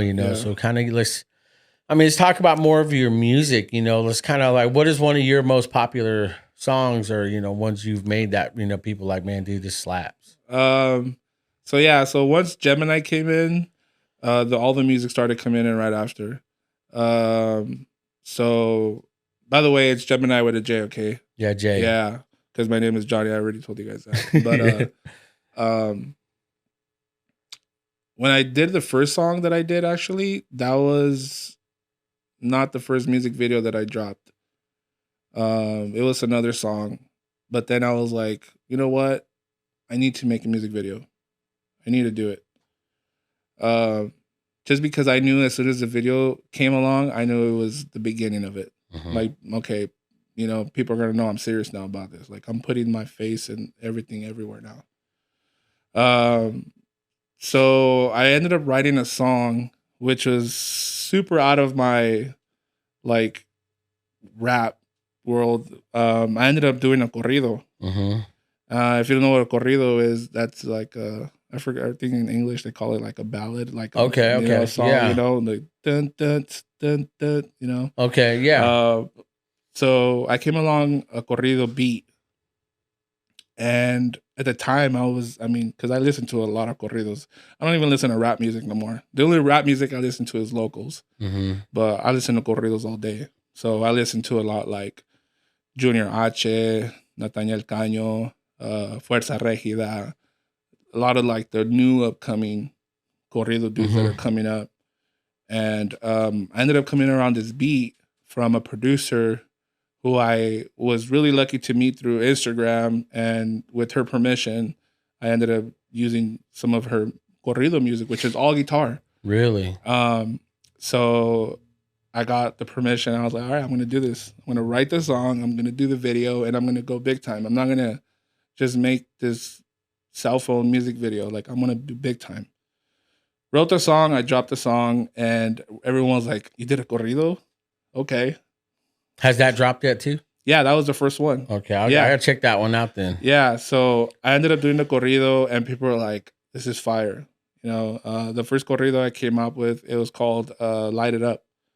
I dropped just the audio, and it had like a cool like cover art, like moving cool things. And then people are like, wow, this is cool because you're doing corridos. And you know, the corrido scene has grew so much. Mm-hmm. You know, more kids, the younger generation, listen more to Spanish music now. Because of like the whole drip, like how like they dress now. Like dudes don't even wear cowboy hats no more. Like they come out wearing like Air Force Ones and, you know, Gucci shirts. Yeah. And, you know, baseball caps. Very Bad Bunny type look. Yeah. Yeah. You know, they sing Mexican music, but they look like rappers. Yeah. So I was like, you know what, I'm going to do this. And I ended up doing it. I wrote the song. And then I was like, I need to do a music video. I was like, I need to do this ASAP. So, you know, I'm great at finding things on IG and stuff. And you found me, man, #1 podcast in the Central See? Valley. Yeah, exactly. Plug. Number one, numero uno. That's right. So I came around 559 Films. Now I have heard about him in the past, and I was like, I'm so happy I found you again. I don't know how I lost you on my IG. I don't know if you made a new one, but I got you back. So I added him. I told him, what's the price, dude? I want to do a music video. Have you ever done a corrido? I think he said no. I think that was his first one. Wow. And I was like, let's do it, man. I want to do it. Like, tell me the price, hook me up, whatever you want, you know, what you need, and we'll get it going. And paid what he wanted and got him out to Visalia. We made it a huge event. My boy Jack, he owns like 7 gas stations. He had this one he opened in Visalia. And I was like, here's my boy, shout out Jack. I was like, hey, bro, the grand opening is a perfect spot for me to do the music video that I'm trying to drop, man. I was like, you're going to have, you know, Nueva Generación Truck Club, you know, because like the Mamalonas, I don't know if you ever heard like the Cuache and the, like the cussy, like, ¿qué pasa, cut? Like, you know, all the, like, that Cuache scene pretty much where they're all into like the trucks, into the Mamalonas. And I was like, this is what it's about. Like, this is what I want to put in the video. I knew I want to do it. So the cool part was that all the trucks were already there at the grand opening at the gas station. So all the trucks were set up all nice. I'm like, dude, this is perfect. Like, this is exactly what I want to do. And I knew the president of the club is one of my boys. And I was like, hey, bro, I want to do this. Let's put it all together. Like, do you mind telling your people? And, you know, we got other crowd here because it was a grand opening. You know, Jack puts on a huge grand opening, gives free tacos and toys to the kids. Like, he's really giving back to the community. You need to get him on here actually too. That'd be dope. Yeah, he's a cool guy. And so he's like, yeah, dude, come on. Anything, like, he's really like giving. Like, he's like, yeah, dude, anything you need. What else do you need? Like, tell me right now. And I'm like, well, you have some cool cars. He has a Lambo truck. He has the Benz, the box truck, whatever. You know, I'm not cool on car names, but so I was like, yeah, dude, like, let's set them all up. So he set up all the cars, and dude, we shot a really cool video. Even 559 Film was like, wow, dude, I've never had as many people come out. Like, this is a lot of people. And I was like, I don't know how you could put all these people together. And I was like, me neither. Like, this is just cool. You know, we took advantage of something that had a lot of people here. Good opportunity, Yeah, man. but a lot of people were like, "Who's this guy?" But they're still recording on their phone, which is cool. And so we shot the video. Success. And we had so much fun. That woke something else up in me. Like I was like, wow, I love being in front of a camera. I love it. Camera, the 559 Films worked on the video, edited it, we dropped it. It went crazy. Really? In my opinion, in my eyes, like just, like when you see those videos where the numbers just keep going up, like that's what was going on. Every time I refreshed the music video, it was new numbers coming up. It stopped, but just to see them come up so fast in a few days, I was like, what? Like Caught people, the attention. like, yeah. And then not just that, like, there was a lot of negative feedback too, but I just don't care anymore. Like I've learned to be so like open to everybody's opinion. To me, everybody's opinion is still an opinion, and it's still a view, and it's still a comment. So, in my opinion, I was like, everyone's watching it, even if they don't like it or if they dislike it. Yeah. Even like you said, those haters, man, they keep making you famous, man. It's like they're giving you the views. So it's like if they really didn't want to support you, like I got a bunch of those even here on the pod. But yet, hey, man, y'all checking out my stuff. Exactly. Y'all looking at y'all giving me the views. Yeah. Thank you. Yeah, exactly. Again, keep coming. Yeah. I'll keep putting it out. If you keep visiting, again, if they don't come watch your stuff, that's still a win. So it's like win if you stop, and win if they keep supporting you with the hating. So I mean, just again hearing your stories, man, just from how you started where you're at now, man, it's dope. Again, I've looked at some of your work. I've we follow each other on social media, and again, I'm always trying to again support local artists, local creators. Getting like your story out there, because there are connections, there are people that I know that hopefully, man, they go and like, let's go see. I like this style too. I didn't know this dude was around. Now let's plug it in. Let's start connecting people. So what do you feel now? Because again, obviously we're recording this in December. I'm so stacked on episodes up till like February. But 2023, man, what do you got going on as far as like what's the vision? What's the goal? Man. What's the next level for Gemini? Yo, I'm excited, man. I'm excited. I'm pretty sure you're excited for next year. I don't really like to say I have any plans because I haven't made any plans. I have a vision and I just want to make it become true. So if I could make something become true, to me, it's like a huge accomplishment. And at the end of the day, it's because I love it. Dropping all these videos that I dropped and, the podcasts that I started to along the way with the music. Yeah, we'll get into that. Yeah. That's definitely been something that's just been building me more as an artist, as Gemini, as in more of what I want to do in the future. And I could say the being an artist is fun and the podcast is even more fun. But I think it's just more of a kind of like I don't want to say goal because it's not a goal or a plan. It's more like if anything, I'm just gonna say this is like I'm just gonna make a lot of things happen next year. And if they don't happen, I know they're for a reason. So 2023 is gonna be probably the year where people are gonna be like, wow, you made it. Because I think I'm already over the whole, being where I'm at right now. I mean, I love how far I've already gotten, but like, I just have like this huge drive right now where I'm kind of like tired of, if anything, I'm tired of being broke.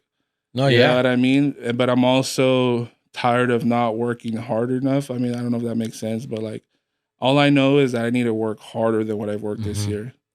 Like that's the main thing that I want to do is just work, Well, and I think with you saying that, again, I feel you on that. It's one of those things where it's just like, nobody's going to do it for you, but you know? And I feel like that's kind of like, you've come to this this resolve. I have resolved, cause you think New Year's resolution, everyone's like, how does New Year, and nobody keeps them, so I feel like what you're saying is like you've come to this realization, and you've resolved to this. I just got to work harder. You know, I have a vision. I have a goal where I want to be. You know, and it's like I don't have plans. I just know what I want to do, and I'm doing it. You know, and to keep being consistent in that, because consistency is where is important. You know, consistency is what matters. You know, because you can still put out, you know, 1,000 video or 1,000 posts or, you know, videos or, you know, whatever, and it gets, you know, 10 to 1,000 is already, and it drops off. But again, the moment you stop, man, you know, because I hear a lot of people say this, especially content creators, people that create podcasts or do these type of things. The moment you stop and get stuck, or you get depressed, or you feel like, is when you probably missed that one content. Yeah. That one piece of content that just keep going. And, you know, and again, it's more, I think where I've resolved is that, you know, me and my family, it's just like, we're just going to bring on dope people like you, you know, because what wins, you know, people's hearts is when people support people. You know, I think I'm a big fan of, you know, all the Rocky movies. You know, he was the people's champ for a reason, because he came from the same street. He had the same struggles. He was like them, but he loved his people. You know, he loved, you know, his community and stuff. And that's why he was the people's champ. Exactly, you know, and I want to be the people's podcast. You know, I really do. And because again, it's bringing on you guys, you know, that tell your stories. And I can, because I've done Zoom podcasts where I've interviewed a few friends of mine, you know, buddy of mine, Hayden from Canada. We had a Zoom podcast, and I had a dude on from Canada, had a guy on from New Jersey, had a guy on from Virginia, you know, and I can get people nationally now worldwide, you know, but all that is great content. Those guys are great guys, which I hope to meet in person one day, but it doesn't compare to this. You know, the real in life, you know, the Central Valley connection. Yeah, I love that, dude. Because people can connect. Well, that's 30, 40 minutes away. I can go to Gemini's show. I can go downtown. I can actually, you know what, I can go support this restaurant. I can support, you know, this artist that's at an art hop. I can support these guys. And it's like, if no one's going to tell their story, because no news station will, they'll spray the event with video, B-roll, and make it a 30, 40 second package or VO or even a minute 20 package. Yeah. And it's like, there's no substance to it. It's just like, hit it, quit it, got a story. I did my job. You know, with these shows and these type of podcasts, man, that's my goal. That's my vision. That's where we want to continue to stay heavy in, man, because again, my whole saying, man, and I'll die saying this, is that I want to tell the story behind the glory. You know, all people see is, oh, this Gemini. He's, you know, he's used to being this, the hype, all the, you know, whatever. But nah, man, this is the story. This is where this man came from. This is what he's been through.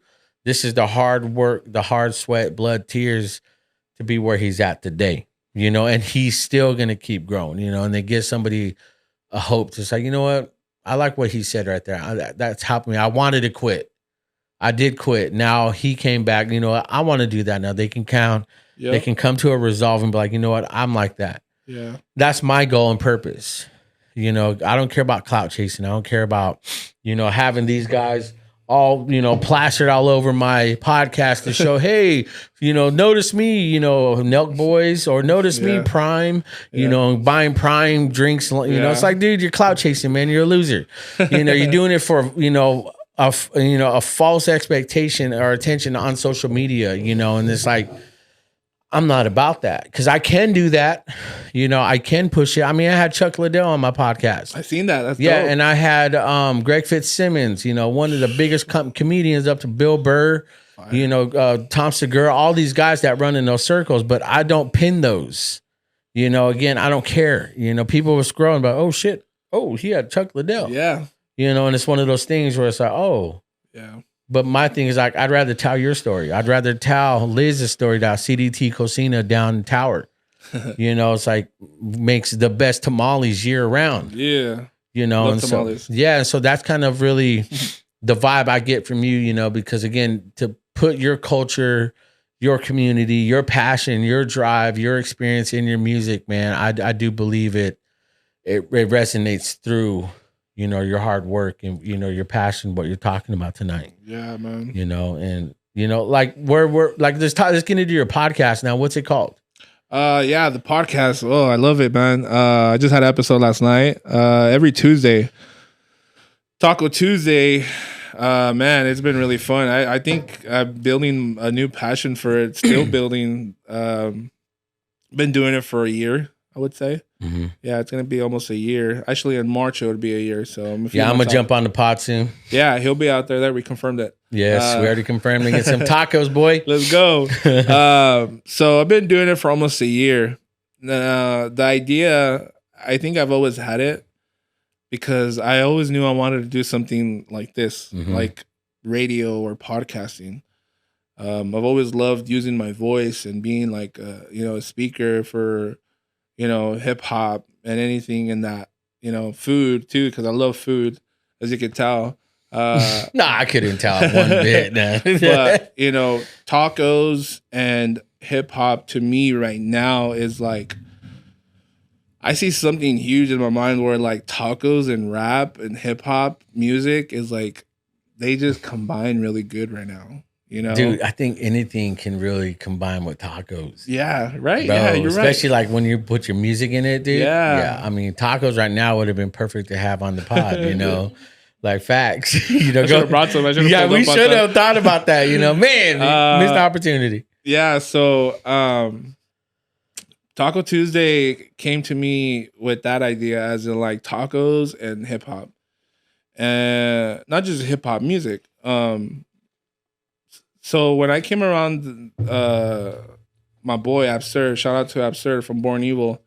Born Evil is, they're, you can say they're like a record label or, like a company, but it's a brand. And they're local? They're from, it started in Sacramento. Okay. Yeah, but my boy, the founder of it, Absurd, he is local. He's from Porterville. Okay, Porterville. Yeah, and I've known him for years, like since I was a kid. Like the beatbox battle, like during those times I met him. So I've known him for so many years. We just, when I got back into music, I was like, man, I need to tap back with my boy Absurd, because he's really the guy who's always thrown events, and he's kind of like me, like because I threw a few events myself, like battles and few other cool, like anything with hip hop type of events. And he started doing the same thing too, but more with like the rap battles, but with no beat, like a cappella. Like you know what I mean? Yeah, I've seen those. So he started doing those, around here, and they got very popular. And so we got more in touch, we started hanging out more, and, we built a really good relationship with that. Few years later, I ended up touching back with him and like, hey, dude, what's up? And like, what are you up to? And I seen he had the Born Evil brand. And I was like, whoa, this is cool, man. Like, Born Evil, what is this? Like, he's like Born Evil. Yeah, I know it sounds kind of weird, like the evil part, but the way he spells it's an attention grabber. Yeah, the way he spells it is with 2 L's, evil, because he's from Porterville. So the 2 L's in Porterville, he put it in evil. And I was like, well, that's so cool. And Born Evil. Yeah, Born Evil. Yeah. So I like that. Yeah, so that really grabbed my attention a lot. I was like, man, you've always done really cool things where you like start like camps or like crews and stuff, and you're always about the other people too. You always want to put people on, and when I seen the Born Evil, I was like, man, just the logo itself looks so cool. And I started seeing he had the podcast he had going on. Then he had something called Cyber Saturdays, which is like a concert series where like people could go and perform their music like live, like a concert, but live on YouTube. And so I was like, dude, I need to come out, man. Like, bring me out there. Like, I want to go to Sacramento and perform on YouTube. And he's like, yeah, come out. Like, I got you, put you on the flyer and, book you, and you can come on and perform your music. So we got a show going. I got on YouTube. We caught up. Like, dude, it's been years. We hanged out, performed on YouTube, and after that, we stayed in touch like every day. Like, we talked plans. He started reaching out more, like on like, hey, dude, if you need beats, if you need anything, let me know. you know, just as long as it says Born Evil, you know? So I was like, okay, you know, my boy's trying to help me out on the artist side of it, you know? So I started reaching out and telling them like, you know, I want to make music, you know, but I'm really interested in the podcasting. Like, I see your guys' podcast and it just looks so fun. Like, I want to be on it. Like, during that time, dude, I wanted to be on everybody's podcast. I thought it was like the funniest thing ever. And so I was like, well, here you are. yeah, for real. This is like dope to me. And so I was like, you know what? I want to do a podcast show. He's like, really? He goes, yeah. I was like, what do you think about starting a podcast show where we could eat and interview people? He's like, fire? He's like, fire? Tell me more. And I was like, well, I really love the show. I mean, it's inspired by Hot Ones. You know what I mean? Yeah, I love Hot Ones. Yeah, so I used to watch every episode of that. And I was like, one day thinking, what if it could be taco? Or no, I said, if I ever go to that show, I'm going to try to change it to tacos. I was like, because I know it has to be. So it has to be tacos. Yeah, like I'm the taco guy, you know? So I was like, tacos, bro. Interview rappers, taqueros, which is, you know, taco restaurant owners, and interview them, bro, while we're reviewing tacos. So do you go to other people's restaurants with your podcast? Like, hey, I got a podcast. Like, I shoot a podcast here. So that was the first. That's smart. That was the first like idea we had, which we're like, hey, well, we need to set up like a travel, you know, where we could go to people's restaurants, set up a podcast, take the rapper there who we're interviewing, and just like review the tacos there. But I think because of our budget, we're just like, you know, I don't think it's going to be able to happen, especially because of like wanting to be live, you know, Wi-Fi or internet connection and all that. And I was like, you know what? I think I can make it happen. Like, I'm super creative. Like, I was like, you know what? I could pick up tacos. If a person could get DoorDash or pick up taco fruit and bring them home and have dinner, we could do that on the podcast. I was like, what's cool is in that time when I started to work in the city of Visalia, I was staying with my in-laws at the time. And been there, man. Yeah, and my in-laws are super cool. You know, shout out to my in-laws. I was like, hey, can I use the garage for a podcast just once a week? And they're like, go ahead, like, you know.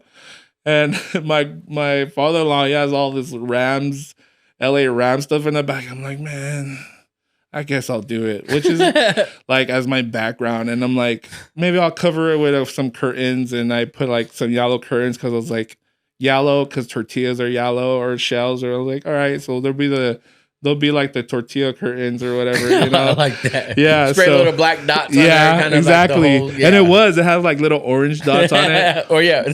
But I was just like, yeah, so did the first episode alone, and I was just kind of like just introducing like what the show was gonna be, and a few people were like, that's a cool idea, dude. I mean, I like that. Yeah, that's so a few actually because you know I have rapper friends everywhere. They're like, make sure you put me on that. Make sure you put me on that. And yeah, dude, it took off after that. Like, just the first episode being by myself. Like, it was just like, put me on. So, Absurd, he's like, yeah, run with it. Just do it. He helped me with everything. I already had like the microphone and all that. And he's like, just do it. Like, keep going. I think you're going to really have something going. So I booked the first artist, which was my boy Worms. Shout out Worms. And that blew me away. Like, it was like... What was like the response and all that after like you dropped that pod? You know, because of Worms having a huge following, because he is a huge artist in Visalia and, you know, worldwide right now, because he's coming up. A lot of people got put onto the podcast. And then not just that, just being able to hear Worms' story, they're like, okay, this is a place where we can hear more about our favorite artists. So I think that off rip was like just a win for the podcast. The point that artists are like pretty much helping us to make the podcast happen, because without them, the podcast wouldn't exist. So Worms is like the first artist we had on there, and that just set it off for me. I like created a passion and built this passion that just like wow, am I gonna be like or what are they, like an inner podcaster for the rest of my life, and I'm not gonna rap anymore because I feel like rap is not fun anymore. Like it is, but like in that time when it first started, I was just like, I love this. Like, yeah, let's just do this forever now. I'm not gonna rap anymore. Well, I feel like it's not like you don't love it, but again, you grow, from faith. Are you getting warm? Is it hot in here for you? You feeling good? I think I'm just getting turned up. And you know what? I was about to ask you, mind if I get up real quick? Yeah, go ahead. Yeah, I just need to get up and stretch it out. Chairs are tough, huh? No, it's just me because I have a backpack. Oh, want me to turn the air on real quick too? Are you feeling good? I know I look like I'm sweaty, but I'm just no, you're good. I'm hot. You look hot though. You looking good, man. Looking flashy. What happened with the camera? I'm not hot.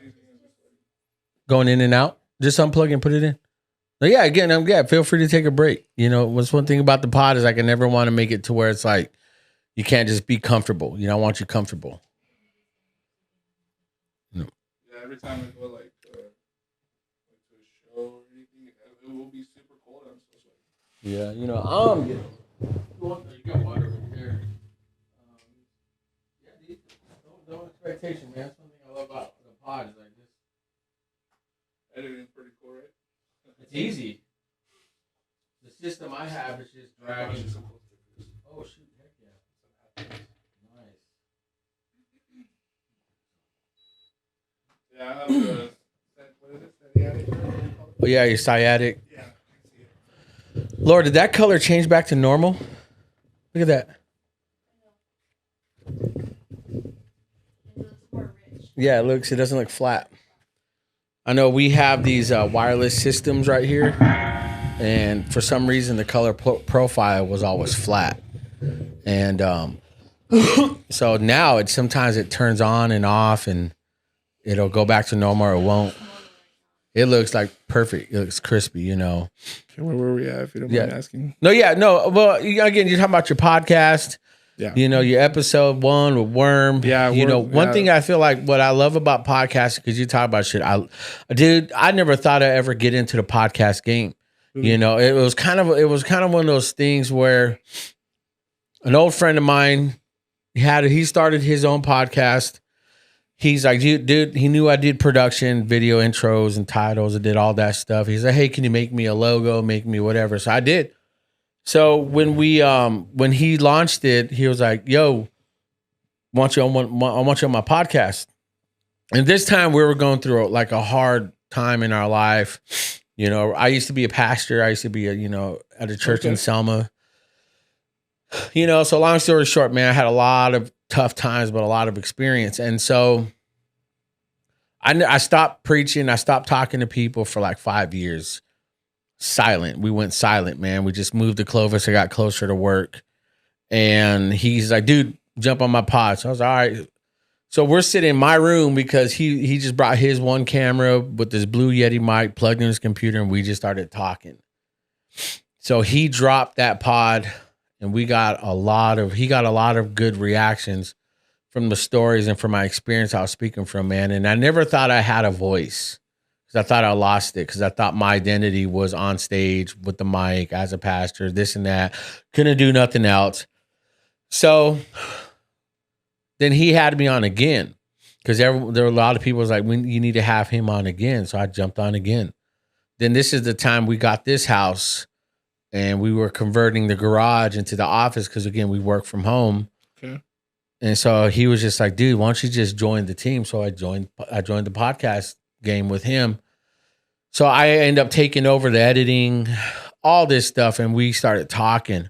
And actually my connections, because again, I used to work for a news station here in town, know a lot of people, and I brought like Kopi on the pod, that's my homie, dude. And, we definitely just kind of started growing, man. And I started seeing the game in it, and we split ways, man, just in differences and all that, man. But again, my COVID story happened, and I knew I had to continue podcasting. I knew I had to continue something, man, because the first pod, I was very hypocritical. I was like saying one thing, but being another way off camera.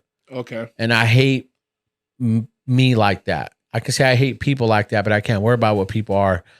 If they want to be that and they can live with themselves, look in the mirror, then that's you. I don't mess with you, you know. And so, but me, I cannot be that guy when these cameras are off. I got to be the same person. And so I wasn't like that on the first pod. And so, and I think like what you said, it's not like you lost a passion for like, oh, hip hop. I'm not doing it no more. You know, I'm known as Gemini. I'm trying to bring a, you know, I'm thinking if again we learn as we grow older. Yeah, we do, and we find new passions. We find something like actually this is working. Let me run with this. Yeah, you know, because sometimes you spread yourself so thin that you think I did start with this. I want to honor what I started. You know, maybe as an artist, but I love this too. And sometimes when we let me do both, and then you're too busy for no reason, you know. And so, and I think maybe to like ease your mind is like, oh, do I like hip hop anymore? Do I like doing that? No, it's not like you don't. Maybe you just say, you know, I think that time has, you know, I did what I know I could with that. Yeah. You're 80 years old. You're not going to say, I wish I would have, you know, I wish I would have known. I wish what I knew. Nope. You did it. Yeah. You know, and you have proof. You know, then your kids will get older. You know, look, dad was this. Man, dad, you're still the same and you're 80. You know, you still fly. You still looking, you know, dripped out, you know. It's like, but again, it's one of those things where you find what works, and what we're doing here works. You know, and it's like definitely. when I knew we were stepping into this game, man, this production, it's like I wanted to step up the quality. I wanted to make sure if I told people's story that they get the best quality. You know, because a lot of people, content creators, business owners, artists, you know, again, this is no shade on nobody, man. It's like they don't have this type of quality. And sometimes, you know what? Let me give people a boost to say, look, yo, this is it. I can achieve this too. Because 2 years ago, 3 years ago, we didn't have none of this. So it's not like we inherited money or we've had it. No, we, like me and you, and like a lot of people, like last week's guest or so, you know, or just our guests are like, we just have to work hard on growing. Yep. If you're not growing, man, you are stuck. That's it. You know, and I feel like where you're at with your podcast, like you said, you know, do I like it anymore? No, do this if that's what works, you know. I mean, kind of finish where you're, you know, like kind of where you're at with your podcast, dude, because I really would love to jump on your podcast. Let's go, man. I can't wait for that one. Actually. Yeah. And you ask me anything about the Still Here story, you know, anything, man. You know, but what's kind of like now that you're in the podcast game, what's your hope to get out of it? You know, because again, people, you know, when people have a knack just for talking and actually keeping great content out going, you know, what made you feel like you knew you had it? You know, the passion of podcasting, I think it came because the feeling it came with was helping, bro. I feel like the helping is like me doing something that a lot of artists don't get to come around here in the Central Valley, especially because me as an artist, I think, you know what? One of the cool things that I got to experience was that I am an artist, so I know what artists go through. Mm-hmm. I know what it is. And so now that I'm doing the podcasting, I know all about it. I could ask them all these questions. And I know, you know, I know what it is. So I just want to help, man. I have this thing where that's all I think of. It's just the word help, helping, you know. I'm not like super religious, you know, but I am a huge believer of, you know, I have a huge faith in God. And I feel like God's like saying like, hey, this is actually your thing. Like you are the one that's going to put on other people who never dreamed. Like here in the Central Valley, I mean, besides you know, number one podcast in the Central Valley, there's not a lot of podcasts here in the Central Valley. I mean, you're probably the only one I know. And I think the only one I know. And then there's me. But in my podcast, you know, we're interviewing rappers, you know, we're interviewing taqueros, restaurant owners, you know, but I want to help them in a way where I can make artists feel like how I feel here in your studio. Like I feel like big time. I feel like I've made it. I feel like, I feel like, okay, I'm doing something, you know, because if you're just that kid who just dreams all day in their bedroom, dropping music on YouTube and never gets out of their bedroom and, you know, makes something happen, then you're just that kid who, you know, just in their bedroom rapping, you never get out of it. So when it comes to Taco Tuesday, because I have kids right now, like high school kids, and they message me and they're like, I want to be on your podcast. And I'm like, you could be on my podcast. But get permission from your parents. No. Yeah, of course, that too. But also the work ethic. You know what I mean? Like, once you're on my podcast, does that mean you're going to go home and just go back again to just still rapping out of your bedroom? Like, no, like, put in the real work and really do it if you really love it. Like, there's people out here that are paying, you know, there's blood and sweat and tears, like, you know how they save for the music. And Taco Tuesday is just somewhere where they could come and talk and tell their story. Yeah. Because they deserve it, bro, at the end of the day. Yeah. Like, I have artists that I've had on there that for a long time, I've said, these guys are just like hidden gems in the Central Valley. Wow. Like, we have so many talent here, bro, that people deserve their flowers a long time ago already. You know, I don't know if you know so many of like the big names that have come out of like Fresno, and I know a few. You know, but like Fashawn, for instance. Fashawn, yeah. You know, Planet Asia. Mm-hmm. You know, there's a few other people like in the Bakersfield area that are coming up. You know, right now is like the time where we're going up right now. Like the 559, 209, 661. What is Bakersfield area? Yeah, 661, 209, 559. All those areas, they're right now coming up in the music scene. Like all these artists that are coming out through like Thizzler TV. I don't know if you've ever heard of Thizzler. They're from up north. You know, everybody getting on these huge platforms that, you know, are getting closer and closer to home. And, you know, that's just always been a thing of mine, just to put people on and help them. And Taco Tuesday is like the perfect place to do it, man. Like I'm getting everybody on there right now. Dude, I mean, again, because I saw your show. I followed you on Instagram because I know I saw you tag me on one. I was like, oh, shoot. You know, I gotta follow and look that up. Because I do want to check out your episodes. You know, one thing I love about the podcast game is, again, when I started this Still Here podcast, me and my wife are sitting in here after like 4 or 5 months of recovery from my sickness, my illness, and I wasn't working or editing. So I was sitting right there and I said, what do we call this? Because I knew I had experience. I knew I had put in a lot of sweat equity in my life, work, family, experiences. And it's like, I never want to be a person that starts a podcast because it's a trendy or a thing to do, you know, because you don't know shit. You don't, you know, and it's like, I never want to speak from that side, man. I only want to speak from real experiences, but from the point where I grew from it, you know, whether it hurt me, destroyed me, wrecked me, I want to speak from the healing part of it, you know. And I think hearing you, I think you have a resume behind you, because you listed everything you started doing from as a wee little laddie, you know, as a young buck to where you're at now. And it's like, you know the game, you know the struggle, especially up here in the Central Valley. You know the success, you know what worked, you know what didn't work. And to have young artists come on that have a dream to jump on your pod and to speak somebody with that experience, you know, and eat tacos, man. That to me, that's one of those things where I feel like those are the type of podcasts that win. Yeah. Those are the type of podcasts that grab attention. Yeah. You know? I think that part, the aspect of the tacos is like one big part of why like people are like, it's different. You know, a lot of people tuning in just because of the tacos, bro. They're like, how are they being interviewed while they're eating, or how are they doing this? Like, you know what I mean? Yeah. So, I mean, I think there's just no science to it. I guess I feel like you bring a level of experience, you bring a level of conversation, you know, to it because of your experience to the young artist that comes on. And again, like you said, the tacos are like, dude, everybody can relate to tacos. Yeah, everybody loves tacos. Everybody. If you don't, you need to leave this planet. Yeah, you need to leave the Central Valley. You know, because if you think about the Central Valley, it's a crevice, so it's like you can put all the good stuff in it, like tacos. I'm not even friends with people who don't like tacos. Yeah, like you don't like tacos, we're no friends anymore. Yeah, same. I was gonna say even his culture. Yeah. You know, so you said you have a certain culture that you don't see around.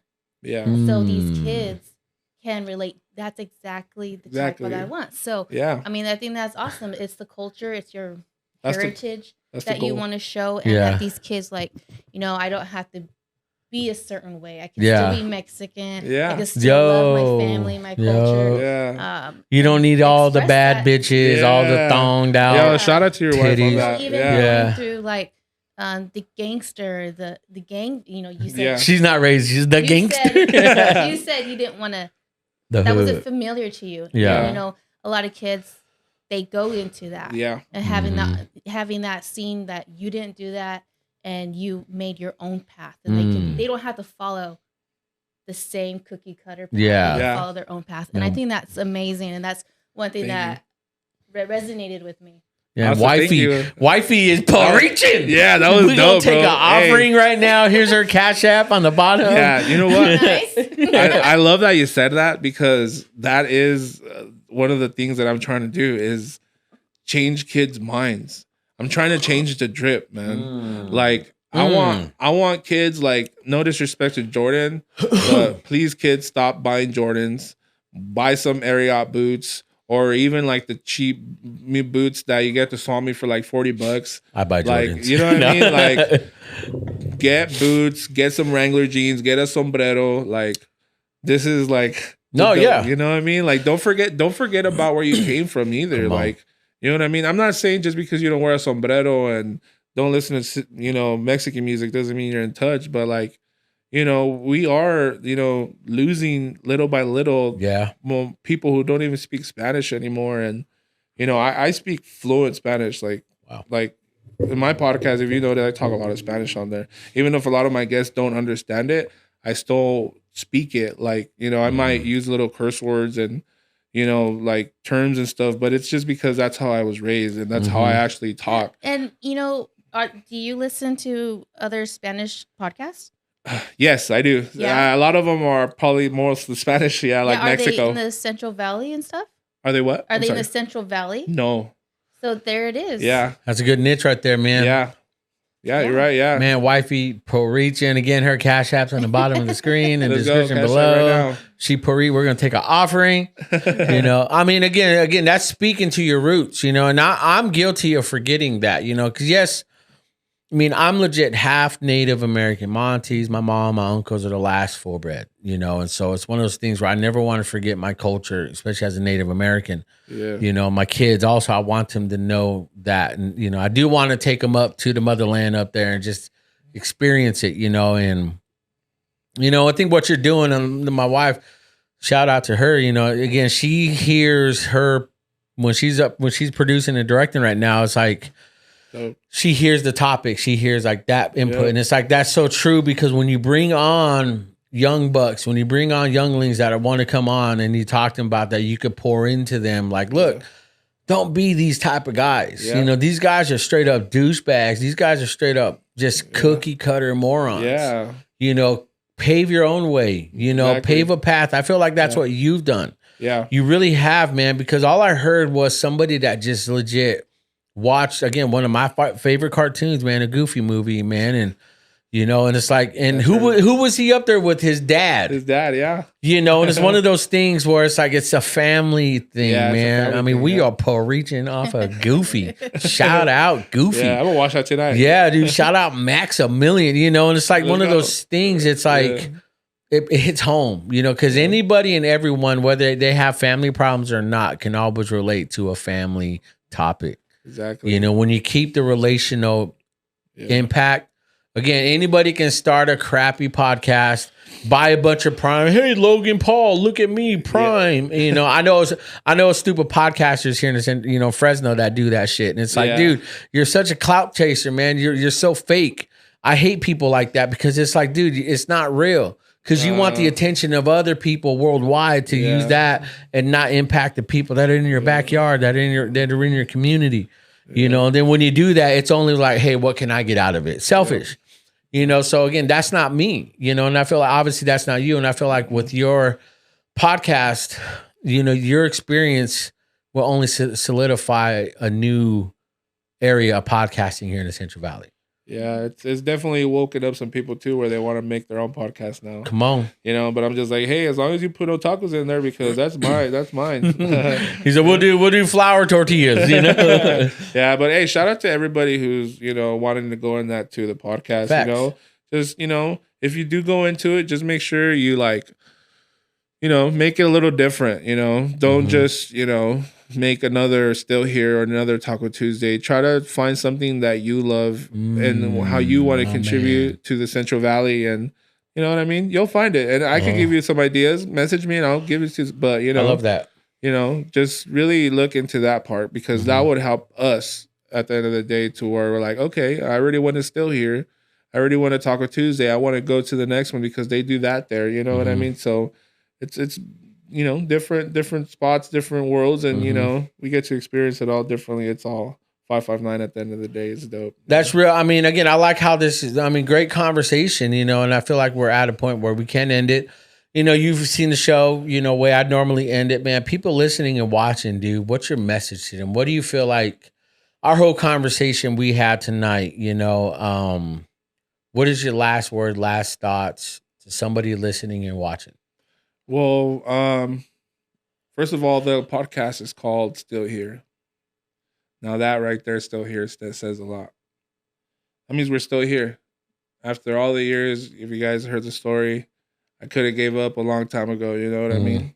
A lot of us always have that feeling where we give up no matter what it is. But as long as you're still here and you're still doing it, you're accomplishing a lot, big time. You're getting somewhere, trust me. Don't stop. Keep going. I know we come from a place, the Central Valley, where we're very, dreams don't come true, or they would say, you know what I mean? If something happens here, it's because you got a job as a correction officer or a truck driver. But there's more to this, man. The Central Valley is full of, impactful people who could change the world. Come on. You know what I mean? Even if it's not music related, there's a lot, a lot of athletes, I see that coming up, man. Like, Fresno State or football players or basketball players, boxers, even the food game, a lot of these food brand companies are being more known out here, So definitely, man, that's all I got to say is just keep going. I mean, I don't really like to get deep into like telling people like this really like quote unquote, like, sayings. It's more just like, it's action, bro. It's action. I was one of those people that, kind of always expected things to land in my lap and, miracles are going to happen. But no, trust me, no, it doesn't happen like that. You got to make it happen. What's cool about it is that I can say is that just the other day, I wasn't Gemini. I was just a custodian scrubbing toilets and being a dad. And one day I just said, hey, I'm going to make a song. And then just the other day, he messaged me and told me if I want to come on the podcast. So things can happen, man. You just got to work, But don't make it work. Don't call it work. Just love it. If you love it, chase it. Have love be the drive. Because without love and passion, I don't think nothing's going to work. That's my opinion. Yeah. Man, that was real talk. What about you, baby? Let's go. Hold on. Go to 6, Lily. Get her because I want her on the cameras. What? Go. Get you on camera, girl. Go. 6. Go. 6. All right. Here I am. There you go. Let's go. No, I really, I like the podcast because we have such a variety of people, and it's just so much different flavors that we have of people. And I'm just glad you messaged and we're able to have you on. Great Definitely. story about just doing what you love, and it's not that it continues to be what you love, even though like I'm pretty sure your kids are gonna grow up in that still. And even if you don't see it in your life, I know you'll probably see it in your kids. Yeah. They'll be so much further than you'll ever be. And I think that would be a huge blessing for you to see. Yeah, as you get definitely. older. Yeah, I actually have that theory. I have like that theory. I'm like, you know what? If I don't make it, my son's gonna make it. I already know. Like, he walks in my studio every day. Like, I'm in my music room, and then he walks in there and he's like, I want to be that. He knows what a rapper is. He wants to be a rapper. Like, he'll grab like my chains and my hats and be like, you know, he'll beatbox and I'm like, wow, like he loves it. Like, I know music is gonna be something huge in him, you know. It's still kind of like you know, like iffy to me because I'm like one of those guys that don't want my son to be a rapper too. Like I kind of like want my son to be more like an athlete side, but I'm gonna support my son whatever he loves, and obviously if he sees his dad doing it, I know he's gonna love it. He's gonna want to. Yeah, well, he's gonna see your passion for something. Exactly. Yeah. And that could carry out through a sport. Yeah. That could carry out through to anything else. Anything. But he's gonna always reflect. My dad did this. Yep. He loved it. He didn't give up. Take 6. Those are things that he sees through you. Exactly. Yeah. Well, I mean, I love that because what's so dope about that, man, again, I mean, we're all talking, it's talking about what I'm seeing now. You know, wifey made some great points, man, because one thing I'm very careful of when I do my show, my business, you know, because I have a company, I have my own production called Kairos Media, and me and my wife run it. My daughter's an editor, and I've said this 1,000 times. People are like, dude, all right, we get it, you know, but I never want to push it on them. I never want to make them. I never told them, hey, you guys going to do this when you get older. I just make it look fun. And I make it to where it's like, that looks fun. If they're having fun, I want to do that. Exactly. So now they do that, you know, now they're interested, you know, and I feel like with your boy, man, or, you know, just, even your kiddos coming up and, you know, when you have more, yo, you're going to, again, you're leading by action, by example, you know, and you know, like your kids, like you're not going to worry about them being those typical rappers because you weren't.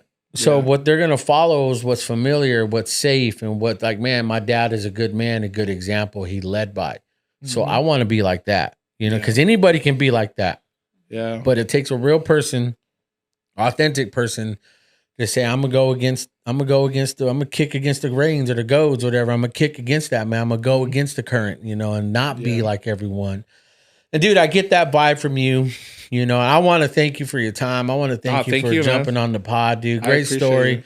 I'm looking to say maybe in a week or 2, I want to jump on your pod, man. And, let's go. Yeah. You know, to tell the story, you know, utilize, you know, the platforms of podcasting, man, and tell the story behind the glory, you know, and that's, I love everything about you, your vibe, everything, man. So thank you, man. Where can people find you on social media? Where are you everywhere?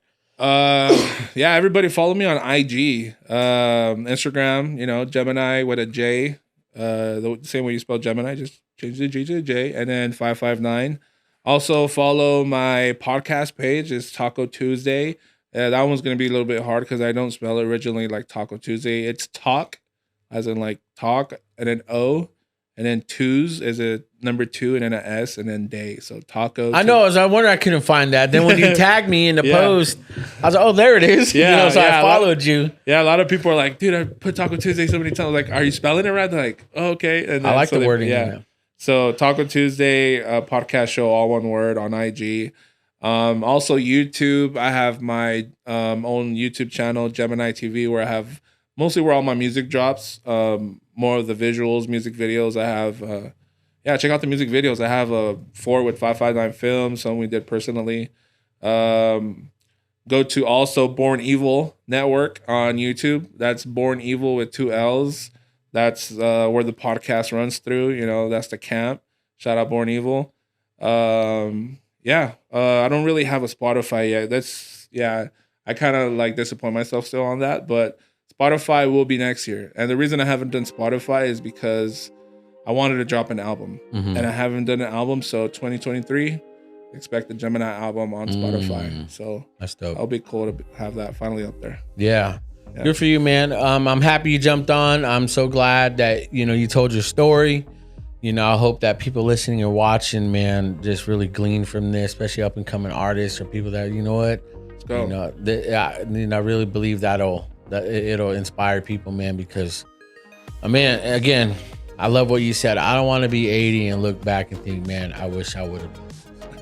You know, and again, that's where we're at, you know, with my family and stuff. So again, thanks for your time. No, appreciate it. Appreciate you jumping on. Thank you know, again, I'm looking forward to jumping on your show, getting some tacos. I'm a BDI. Taco Tuesday. BDI. I love cabeza, lengua. You just named all the ones I like. Yeah, is there a taco truck nearby? By chance? No. No, we live in Clovis. No, they close at 8 o'clock. Oh man, you know they got white people cooking tacos. You know, come on, Clovis, step it up. Taco Bell still fire. Yeah, Taco Bell. Yeah, Taco Bell still slaps. You know, but you guys listening and watching, man, like, subscribe, share, follow. You guys again, Still Here podcast is gonna be legit and real authentic, man. We want to tell the story, you know. Again, y'all get my one-on-ones, y'all hear my heart, y'all will hear where I stand on a lot of things and just where my mind is at, you know. But again, having awesome guests on like these guys like Gemini, where every time I feel like, man, I feel like I've known this dude forever. Yo, and so again you pick up where it's just like, this is normal, this is actually, man, this is normal, you know. So again, it's like that family vibe you put out, just showing up, got near side on the grill, put the Savoy on first because you want to clean the grill up. Yeah, you clean it up, it doesn't get sticky, you know. Then you put the foil. It's like, again, man, that's kind of like that's natural, you know. So that's the vibe of Still Here. So again, you guys listening and watching, man, I hope that you guys enjoyed this show. Stay tuned, man. Season 3 is in full effect. We are kicking off 2023 with a bang, you know. Again, so expect more, just, man, leveling up every season. So I love you guys. We'll see you guys in the next one. Let's go. Still Here podcast.